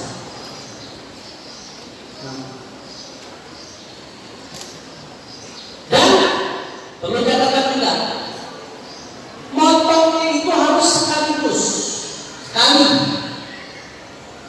Jangan motong kambing, lagi motong kambing, justru yang potong, belum dua kali belum potong. Akhirnya ada pacarnya telepon. Atau jangan pacar begini dia takut mau begini. Dia telepon buru-buru dangkat lagi potong, taruh dulu dia. Oh, bentar ya lagi potong. Sebentar oh itu dia. Udah selesai. Langsung lanjutin lagi. Sah apa kan belum? Sah. Karena 2 kali ditaruh lagi. Tapi, nah ini tapi ini banyak salah paham di tengah masyarakat. Hati-hati. Banyak salah paham di tengah masyarakat. Di dalam Maiduli disebutkan kalau Maiduli Wa mahallu dzalika 'inda kulli fasl. Amma idza fasala fasl bi an rafa'a sikkin wa 'adaha tawran aw alqaha li qawmiha kala wa akhadha ghayraha tawran aw saqatat minhu wa akhadha ghayraha halan aw qallabaha wa qata'a biha ma baqiya halal lahu wa in lam yujad al-hayat mustaqirran 'inda al-marrat akhirah lianna jami' al-marrat 'inda adami kulli fasl kal-marra al-wahidah. Berarti berarti ini banyak yang salah paham. Tadi nggak boleh 2 kali, nggak boleh sampai 2 kali. Sekiranya yang pertama sama yang kedua itu sudah dianggap berpaling. Ya tadi berpaling tuh. Lagi motor, angkat telepon dulu, ditinggal dilepas, selesai telepon, motor lagi itu dianggap berpaling. Satu motor ditinggal dulu, belum selesai kelompok, terus lanjutin lagi. Itu dianggap berpaling panjang, ulul fasal itu yang nggak boleh. Tapi kalau nggak berpaling, contoh, ini banyak suka salah paham di masyarakat. Lagi motor karena kambing berontak, dia lagi motor belum tuntas, pisaunya jatuh. Terus langsung seketika itu diambil, dilanjutin lagi. Kalau di masyarakat hebohnya sama apa nggak sah? Hah? Nggak sah. Hebohnya ternyata ulama mengatakan dalam keadaan itu sah. Nah, karena dia nggak berpaling dan itu nggak ada jarak panjang. Memang jatuh, dilanjutin lagi. Maka itu mengatakan biadul fasiki wa ada qawan. Ausaqat minhu wa akhadha ghayra halan. Langsung dilanjutin. Nah, maka walaupun itu 2 kali tapi itu dianggap sekali karena dia tidak ada tujuan berpaling dan jaraknya sangat pendek, sangat singkat. Jelas atau tidak? Nah, atau lagi motong misalkan lagi motong, tahu pisaunya tumpul. Sunnahnya pakai pisau yang tajam. Kalau tumpul bisa. Jangan nyiksa binatang. Nabi Sallallahu Alaihi Wasallam lagi potong pisau tumpul, dia terpaksa harus ganti pisau. Maka bagaimana? Andai kata karena dia buru-buru, dia lempar pisau langsung ambil lagi. Kata Imam Biduri, al-qaha dikatakan wa akhadha ghayraha fawran, langsung disambung lagi. Nah, itu nggak dianggap 2 kali, itu dianggap sekali karena nyambung, nggak ada tujuan berpaling. Jelas atau tidak? Nah, ini jangan suka jadi salah paham, jadi ribut ada di tengah masyarakat. Padahal itu kan harusnya dikoreksi, jelas itu dijelaskan. Paham? Jadi 2 kali yang tak boleh ketika dia berpaling dan jaraknya panjang. Tapi kalau langsung diambil, langsung dipotong, maka hukumnya jelas atau tidak? Nggak perlu ribut lagi kalau ada kejadian begitu, nggak perlu ribut lagi. Nah, kemudian alat menyembelihnya. Syaratnya alat menyembelih harus melukai karena tajamnya, bukan arang tumpul. Nggak boleh menyembelih matiin kambing pakai batu, wah, ditimpa kambing kepalanya, sampai copot misalkan, sampai putus, nggak boleh. Harus karena tajamnya. Makanya nanti hasil berburu dengan bulu yang nggak tajam, hukumnya bagaimana? Itu jadi perbuatan sengit di kalangan ulama mu'asir itu. Karena dia bulunya bukan dengan sesuatu yang tajam orang bulu itu. Seperti karena kuatannya bukan karena tajamnya. Itu jadi perdebatan sengit di kalangan ulama mu'asir, ulama kontemporer. Nah, kemudian syarat yang kedua, pisaunya atau yang tajam tadi itu nggak boleh terbuat dari tulang. Nggak boleh terbuat dari tulang. Kalau terbuat dari tulang, walaupun tajam nggak sah dipakai. Misalkan ada anak Ciawi jalan-jalan Gunung Salak ketemu tulang dinosaurus, udah tulang biasa, tajam, lain pisau tajamnya, biasa. Dipakai buat membeli, sah apa enggak? Nah, kenapa? Karena nggak boleh dari itu. Itu nas dari Nabi Sallallahu Alaihi Wasallam. Larangan itu dari Nabi. Nah, jelas ya alatnya. Nah, kemudian sekarang sunnah-sunnah korban. Sunnah-sunnahnya apa aja? Nah, salah satu sunnahnya orang yang pengen korban begitu masuk Dzulhijjah, nah, sunnahnya tidak menyukur bulu-bulu yang ada di tubuhnya, baik rambut atau bulu-bulu lainnya. Begitu juga kuku, jangan dicukur dulu. Kalau mau niat korban, begitu masuk Dzulhijjah jangan dicukur. Walaupun hari Jumat kan sunnah nyukur, tapi bagi yang mau korban nggak disunahkan, nggak disunahkan. Disunahkan untuk tidak memukul karena nanti supaya semuanya yang ada di karena ketika orang korban tes pertama dari darah korban tersebut semua yang ada di tubuh kita diampuni oleh Allah Subhanahu Wa Taala. Ulama mengatakan makanya jangan dicukur saya, dia dapat ampunan dari Allah. Kemudian yang kedua sunnahnya bagi laki-laki nyembelih sendiri kalau bisa. Karena Nabi SAW nyembelih sendiri, nggak disembelih semua orang. Jadi laki-laki yang bisa, yang kuat, yang mampu belajar nyembelih. Karena sunnah bagi Nabi besar Muhammad. Nah, sunnahnya nyembelih sendiri ya orang laki. Kalau bisa, kalau nggak bisa jangan diwakilkan ke orang lain. Kalau perempuan bagaimana? Ada yang kata Nabi sampai mampu perempuan kuat, akan smackdown. Kuat kalau laki kalau kawin lagi dicopotin lehernya. Kuat perempuan bagaimana? Sunnahnya nyembelih sendiri. Ya. Walaupun perempuan kuat, ya, perempuan sunnahnya tetap mewakilkan orang laki. Paham? Nah. Bencong bagaimana? Bencong di sini dilihat. Kalau dia memang bencong dari lahir dengan dua kelamin itu kita katakan khunsa muskil dari lahir dengan dua kelamin itu hukumnya seperti perempuan dalam masalah nyembelih sunnahnya mewakilkan walaupun dua kelamin. Tapi kalau bencong-bencongan yang apa namanya yang dioperasi kelamin, yang uji tanah, itu biar kadang disebut kalau operasi kelamin laki itu laki, bukan perempuan laki itu. Jangan berpengaruh dimasukin ke penjara perempuan lagi, bahaya. Itu laki walaupun berubah bagaimana, yang namanya laki tetaplah. Ente bersentuhan sama dia masalah kita lagi kemudian di sana. Nggak tahu gitu laki gitu, paham? Pokoknya Allah dicintai laki sampai ke yaumul qiyamah tetap laki, yang perempuan sampai ke yaumul qiyamah tetap perempuan. Nggak ngaruh, tidak bisa berubah kelamin nggak bisa. Tapi tadi laki-laki yang mampu disunahkan untuk nyembelih sendiri, perempuan disunahkan untuk mewakilkan walaupun dia mampu. Tapi orang yang korban walaupun diwakilkan orang lain mau laki mau perempuan, dia disunahkan untuk menyaksikan binatang korbannya ketika dipotong. Nah, jadi sunnah. Ibu-ibu, misalkan mudah-mudahan ibu-ibu bisa korban semua di tahun insyaallah dulu. Amin ya rabbal. Ibu-ibu misalkan korban di tahun, ibu kan nggak potong sendiri, tapi sunnah datang melihat ketika korbannya dipotong. Sunnah itu. Karena Nabi SAW pernah mengatakan kepada Sayyidatuna Fatimah, "Qumi ila udhiyatik fashhadiha, fa innahu bi awwal qatrah min damiha yughfar laki ma salafa min dhunubik." Kata Nabi SAW kata Sayyidatuna Fatimah, kata Nabi kepada Sayyidatuna Fatimah, "Berdirilah, bertugas saksikan korbanmu yang lagi dipotong, saksikan itu karena tetes pertama yang jatuh ketika dia disembelih diampuni semua dosa-dosamu yang telah lakukan." Amin ya rabbal. Di sunnah ibu-ibu walaupun nggak nyembelih sendiri, kalau ibu-ibu korban sunnah untuk menyaksikan. Wayusadun nahar fil wa fakir. Kemudian disunahkan juga kambing sebelum disembelih atau sapi disunahkan tusqo qabla dzabah, dikasih minum. Itu sunnah, tapi bukan dikasih makan. Hati-hati, beda minum sama makan. Dari yang kedokteran pun membuktikan ternyata kesunahan dikasih minum bukan dikasih makan. Sunnah dikasih minum kambing sebelum disembelih atau sapi sebelum disembelih. Kemudian disunahkan menjatuhkan pelan-pelan.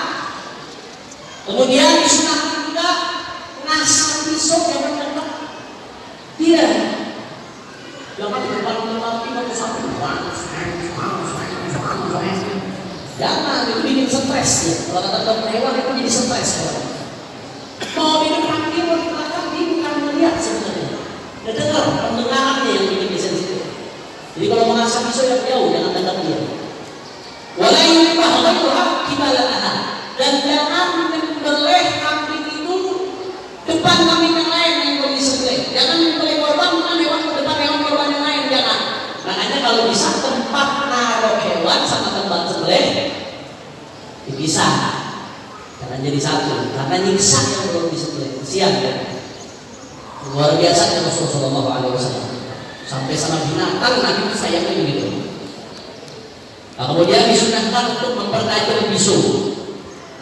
Nah, Nabi SAW mengatakan, "Fa idza dabahtum fahsinul dabah wal yuhid ahadukum syafratahu wal yurih dabihatahu."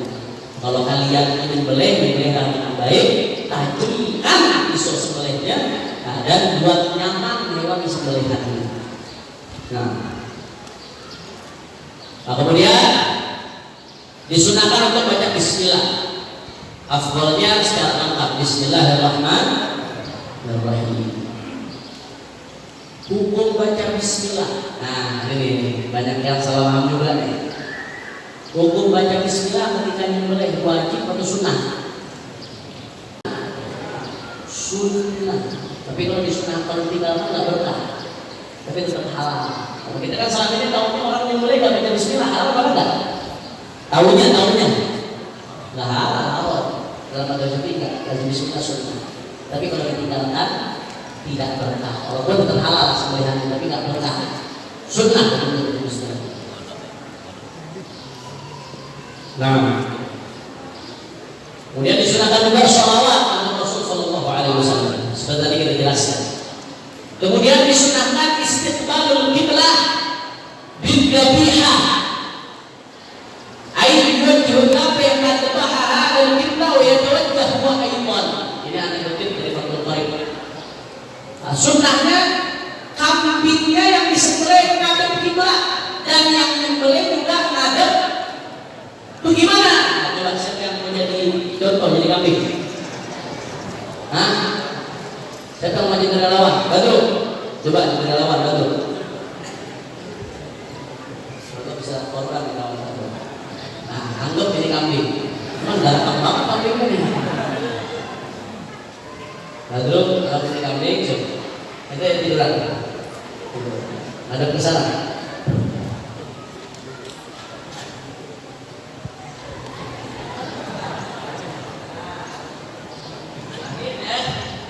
Perhatiin, kelihatan nggak kamera? Bagian kiri kambing adanya di bawah, sebelah kiri kambing adanya di bawah. Kenapa kok nggak sebelah kanan di bawah? Kalau sebelah kanan di bawah motornya susah, kalau orang gila. Ya, kalau sebelah kanan di bawah, bagaimana dia megang? Nanti bisa terbeset tangannya. Jadi bagian kiri kambing nih, badan sebelah kiri adanya di bawah. Bagian kiri kambing adanya di bawah, paham? Nah, lehernya nih ngadep kiblat. Nah, ini kan kepala kambingnya, dari kepalanya apa dari kambing? Kambing putih, makin sunnah dipotong. Anggap ini kepala kambing. Maaf. Nah, ini pak. Kepalanya ada kiblat, bagian kirinya adanya di bawah, paham?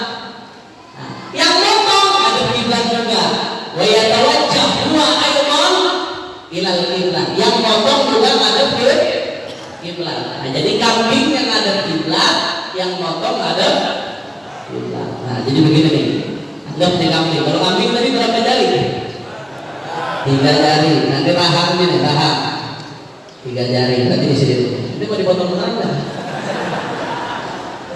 Saksinya banyak banget kalau kena nih.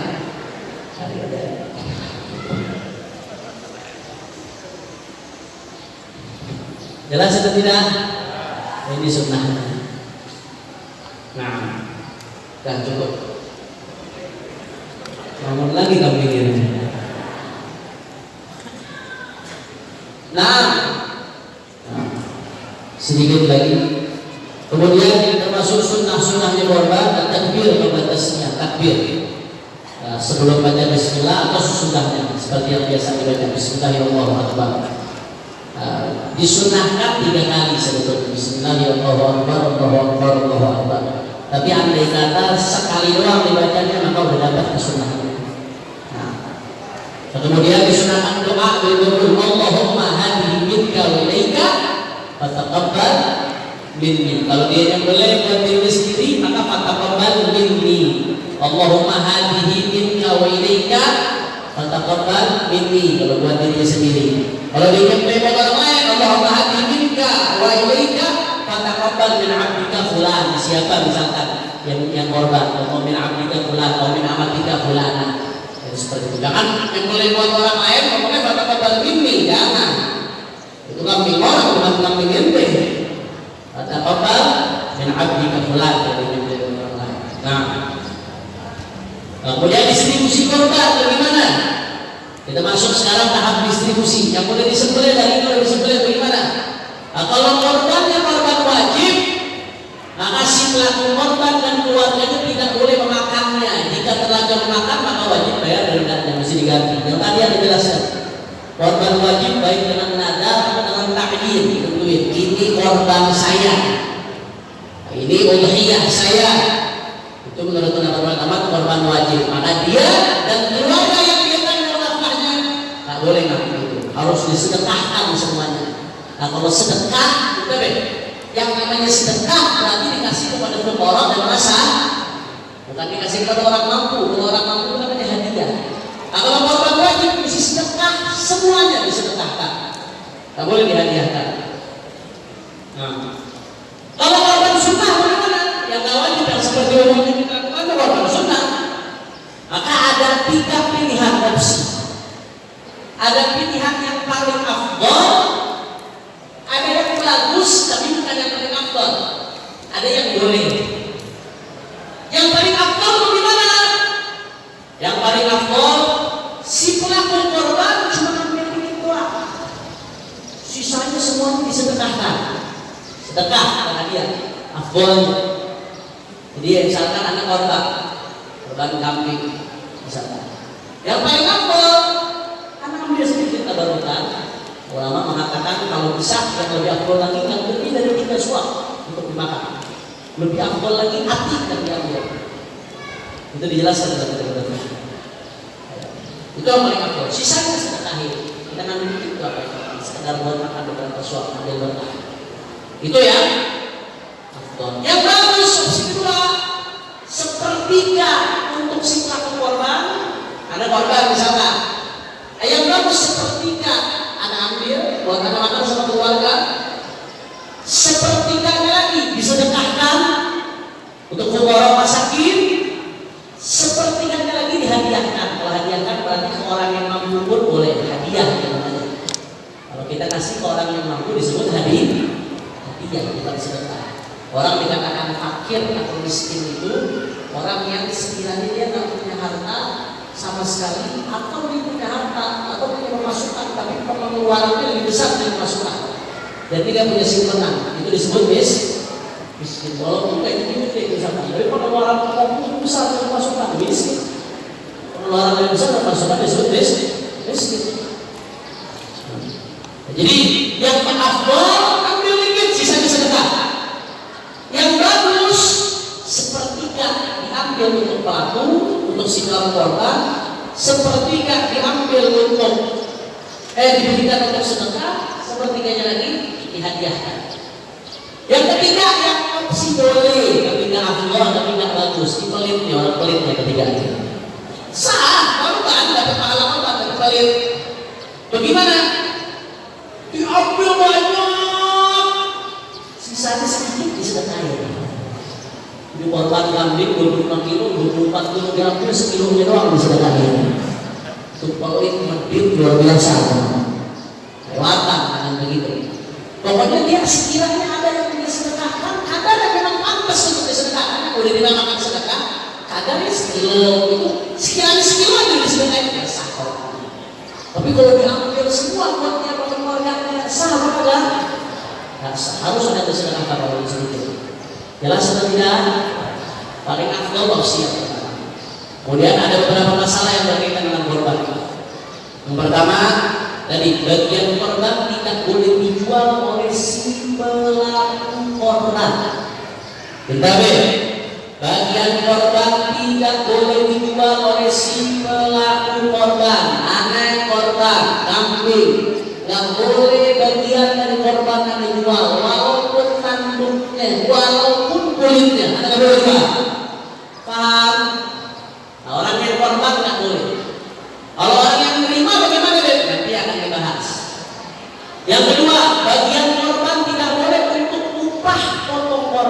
boleh buat upah. Upah boleh. Nah, anak nggak bisa motong sendiri, ada minta tolong sama Tajudin buat motong, karena nasi upah. Upahnya apa? Upahnya kulit kambing. Ini banyak aja lihat kalau begini. Kulitnya jadi upah, nggak boleh. Haram, nggak boleh. Paham? Tapi kalau kulitnya dikasih kayak potong kambing, boleh benar nggak? Boleh, dikasih hadiah. Asal bukan korban wajib, kalau korban wajib bersedekah. Kalian potong kambing orang miskin, sedekah ya, iman sebagai sedekah. Paham? Jadi kalau kita ngasih upah lain, kemudian kulitnya kita kasih sebagai hadiah, itu boleh. Tapi kalau kulit jadi upah atau bagian yang lain jadi upah, boleh dalam korban. Nah, kemudian yang ketiga, kurban dari selain muslim hanya sebagai bakti sosial. Tadi sudah dijelaskan. Kemudian yang keempat, patungan korban. Nah, bagaimana dengan patungan korban? Bukan patungan korban yang satu orang cukup buat satu kambing ya, atau 7 orang untuk satu sapi. Itu patungan korban yang sempurna ya. Itu sama aja dia ngambil satu bagian. Maksudnya patungan korban di sini kayak anak-anak SD ya. Kadang-kadang anak SD itu dimintain patungan satu anak 10.000 ya. Latihan korban ya adik-adik ya. Satu orang 10.000. Nah, itu bukan korban. Itu cuma jadi sedekah, latihan korban. Makanya anak-anak puasa setengah hari siapa ada? Masa nggak ada puasa setengah hari. Tapi kalau dalam konteks latihan, ya boleh-boleh aja, namanya juga latihan. Dia belum wajib puasa. Nah, yang patungan-patungan korban itu bukan korban, sedekah namanya. Kecuali patungan satu sapi, 2 orang, satu orang ambil satu bagian, itu baru korban. Kalau patungan korban yang seperti itu korban. Yang kelima, arisan korban boleh dengan syarat nggak ada riba. Kalau ada riba boleh. Yang keenam, penerima korban lewat sedekah. Nah, ada 2 nih, hati-hati, perhatiin baik-baik. Penerima korban ada kalanya orang fakir atau orang miskin, ada kalanya orang kaya atau orang yang mampu.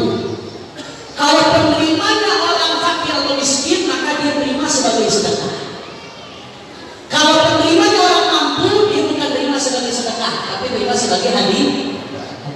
Nah, kalau yang terima sebagai sedekah, maka nomor 6 dijelaskan, penerima korban lewat sedekah boleh dia makan, boleh dia manfaatkan, ya dimakan, misalkan boleh itu dimanfaatkan dipakai buat duduk, boleh itu dijual. Paham? Yang korban nggak boleh dijual, tapi orang miskin yang terima, misalkan Pak Hari diterima banyak kambing, dibutuh duit buat masak, dijual sebagian yang dia terima, boleh pada nggak? Boleh. Penerima korban sebagai sedekah boleh dijual, tapi penerima korban lewat hadiah nggak boleh dijual. Dia boleh makan atau manfaatkan, jual nggak boleh. Jadi kita misalkan korban ngasih ke sepupu kita orang mampu makan saudara, kita bagi hadiah. Nah, dia terima itu bahkan dia orang mampu, dia terima sebagai hadiah. Boleh nggak dijual? Nggak boleh. Nggak boleh. Dia hanya boleh makan atau dimanfaatkan. Dapat kulit dimanfaatkan, misalnya. Dapat anduk dimanfaatkan. Dijual nggak boleh. Yang boleh dijual cuma orang yang menerima sebagai sedekah. Kemudian yang ke-8, pelaku korban sunnah melihat pelaku korban sunnah melihat korban di saat disembelih. Jadi dijelaskan. 9, pelaku korban sunnah tidak potong rambut dan kuku dari tanggal 1 Dzulhijjah sampai waktu korban. Tadi dijelaskan. Nah, kemudian tadi ada yang kelewatan. Nanti ada yang nomor 10. Panitia korban boleh minta ongkos korban yang diperlukan. Nah, yang diperlukan panitia minta ongkos silahkan, boleh aja sebagai ongkos. Kemudian menyembelih korban di malam hari tadi dijelaskan hukumnya makruh jika tidak ada hajat atau kemaslahatan. Selanjutnya berkorban dengan hewan korban hamil. Nah, bagaimana hukumnya korban dengan hewan korban yang hamil? Hewan korbannya perempuan hamil. Korban itu yang afdol laki atau perempuan gitu. Nah, ulama menyebutkan kalau perempuan yang belum pernah beranak afdol, dagingnya lebih enak soalnya. Tapi yang belum pernah beranak, berarti kambing masih perawan loh. Orang kambing yang perempuan yang belum pernah beranak itu afdol daripada kambing betina yang belum pernah beranak afdol daripada kambing jantan. Tapi kalau kambing betina yang udah beranak, udah pernah beranak, walaupun tidak dalam keadaan hamil udah pernah beranak, maka yang afdol kambing jantan. dari segi jenis kelaminnya seperti itu. Nah kalau hamil bagaimana, sah nggak? Kambing hamil dipakai buat korban atau sapi hamil? Khilaf ulama di sini. Menurut Imam Ibnu Hajar nggak sah. Hati-hati, makanya jangan. Menurut Ibnu Hajar nggak sah. Tapi menurut Imam Al-Makhramah hukumnya sah selama hamilnya itu nggak mengurangi dari dunia. Itu sah. Menurut Al-Makhramah sendiri ada khilaf ulama kambing hamil. Kemudian jika niat korban. Nah, kita mau korban deh. Tapi sekalian anak akikah, mau akikah. Bagaimana nih, anak saya belum punya akikah, saya mau korban, cuma ada kambing 2, anak saya laki. Saya pengen korban nih, kebetulan ada, tapi anak saya belum akikah. Boleh nggak niatnya digabungin? Ini korban sekalian akikah. Boleh nggak begitu? Khilaf ulama. Menurut Imam Ibnu Hajar nggak boleh. Dua-duanya nggak sah. Korbannya nggak dapat, akikahnya nggak dapat. Tapi menurut Imam Nawawi dua-duanya dapat. Korbannya dapat, akikahnya. Dan ini pendapat sama-sama kuat, boleh dikritik. Makanya kalau ada orang duit pas-pasan, pengen akikah, pas waktu korban, sekalian lihatin dua-duanya. Ikutin Imam Nawawi. Nah, kemudian daging korban apakah boleh dikasih ke orang kafir? Nggak boleh. Karena korban itu khusus hidangan Allah untuk musyrikin, nggak boleh. Baik si pelaku korban atau orang yang menerima, nggak boleh kasih ke orang kafir. Misalkan si Badru terima, tadi jadi kambing, Badru terima, ada kasih anak korban, Badru ada kasih. Badru punya tetangga orang muslim, dibagi ke dia, nggak boleh, hukumnya haram dalam mazhab Syafi'i. Karena korban itu hidangan Allah khusus untuk umat Islam. Kalau mau ngasih ke orang kafir silakan, tapi jangan korban. Tapi sosial yang lain yang boleh biasa sekitar bagi daging silakan, tapi jangan saat korban. Nah, kemudian yang terakhir, boleh nggak potong? Tadi kan potong itu syaratnya yang sah harus terpotong saluran pernapasan dan saluran makan minum. Yang ideal ditambah saluran arteri, itu yang ideal. Boleh nggak sampai lehernya putus? Jadi potong, sampai semangat jadi baru potong. Itu kambing ditaruh di atas kayu, lehernya pakai tapak gede, sampai putus lehernya. Sah nggak? Kalau bicara sah, tapi dosa karena nyiksa, mengadab ya. Buat apa sampai seperti itu? Potong dikit lagi kan cukup. Setelah udah mati, benar-benar rohnya keluar, udah benar-benar nggak ada tanda-tanda kehidupan, baru diputusin untuk bisa seperti ini. Jelas? Jadi secara sah ya sah. Nah, tapi hukumnya haram karena nyiksa. Sah tapi haram, tapi dosa. Wallahu a'lamu. Sebenarnya ada mau kasih kita jawab, cuman kata waktu zuhur sudah masuk. Nah, insya Allah yang punya pertanyaan silahkan kirim ke Radio Wadi. Kemana Habib kirimnya? Ke Facebook atau kemana pertanyaannya, nanti kita kirim rekaman jawabannya.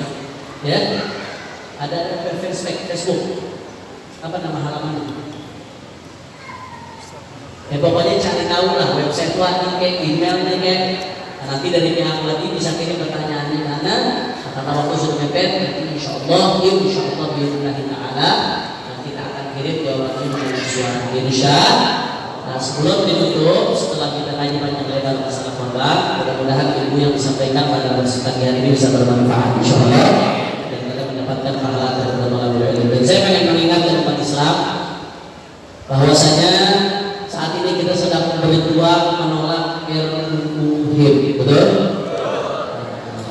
Mau apapun namanya, mau RUU HIP, RUU PIP, RUU PIPIS, nggak peduli sudah.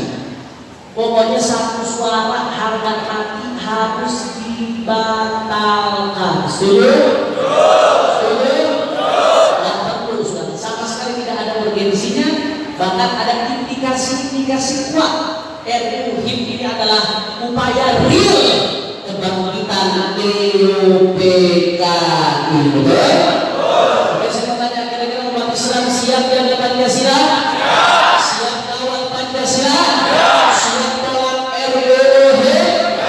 Kemarin berkolaborasi di DPR, kami panjang lebar menjelaskan argumentasi kenapa RUU HIP harus ditolak, dan hampir semua umat Islam menolak sudah. Dan DPR berjanji mereka akan batalkan. Tapi hati-hati, namanya politikus mesti dikawal terus janjinya saudara. Kadang-kadang hari ini ngomong A, besok ngomong B, betul? Dan itu fakta terjadi, tidak bisa didiamkan. Umat Islam mesti kawal terus. Karena kalau sampai tauhid ini gol, Pancasila diletak hati, ketuhanan yang Maha Esa sila pertama diletakkan fungsinya, ini akan jadi perjuangan berat nanti buat anak cucu kita ke depannya.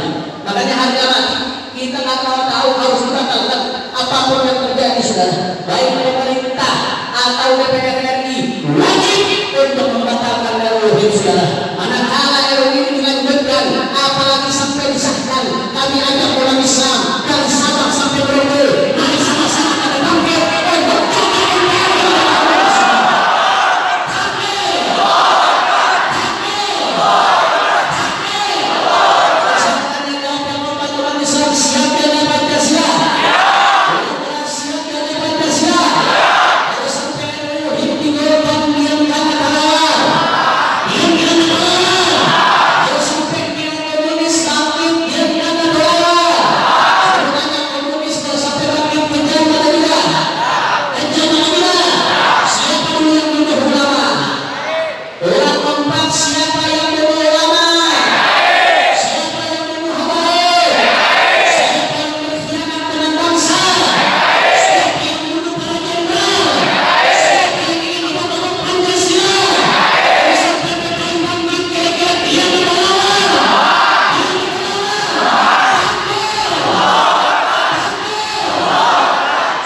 kita bangkit untuk dan Pancasila sekedar perjuangan umat Islam di atas dunia NKRI. Amin ya rabbal. Ini saja yang saya sampaikan. Mudah-mudahan yang sedikit ini bisa bermanfaat. Hadakallahu wa iyyakum ila shiratal mustaqim. Wassalamualaikum warahmatullahi wabarakatuh.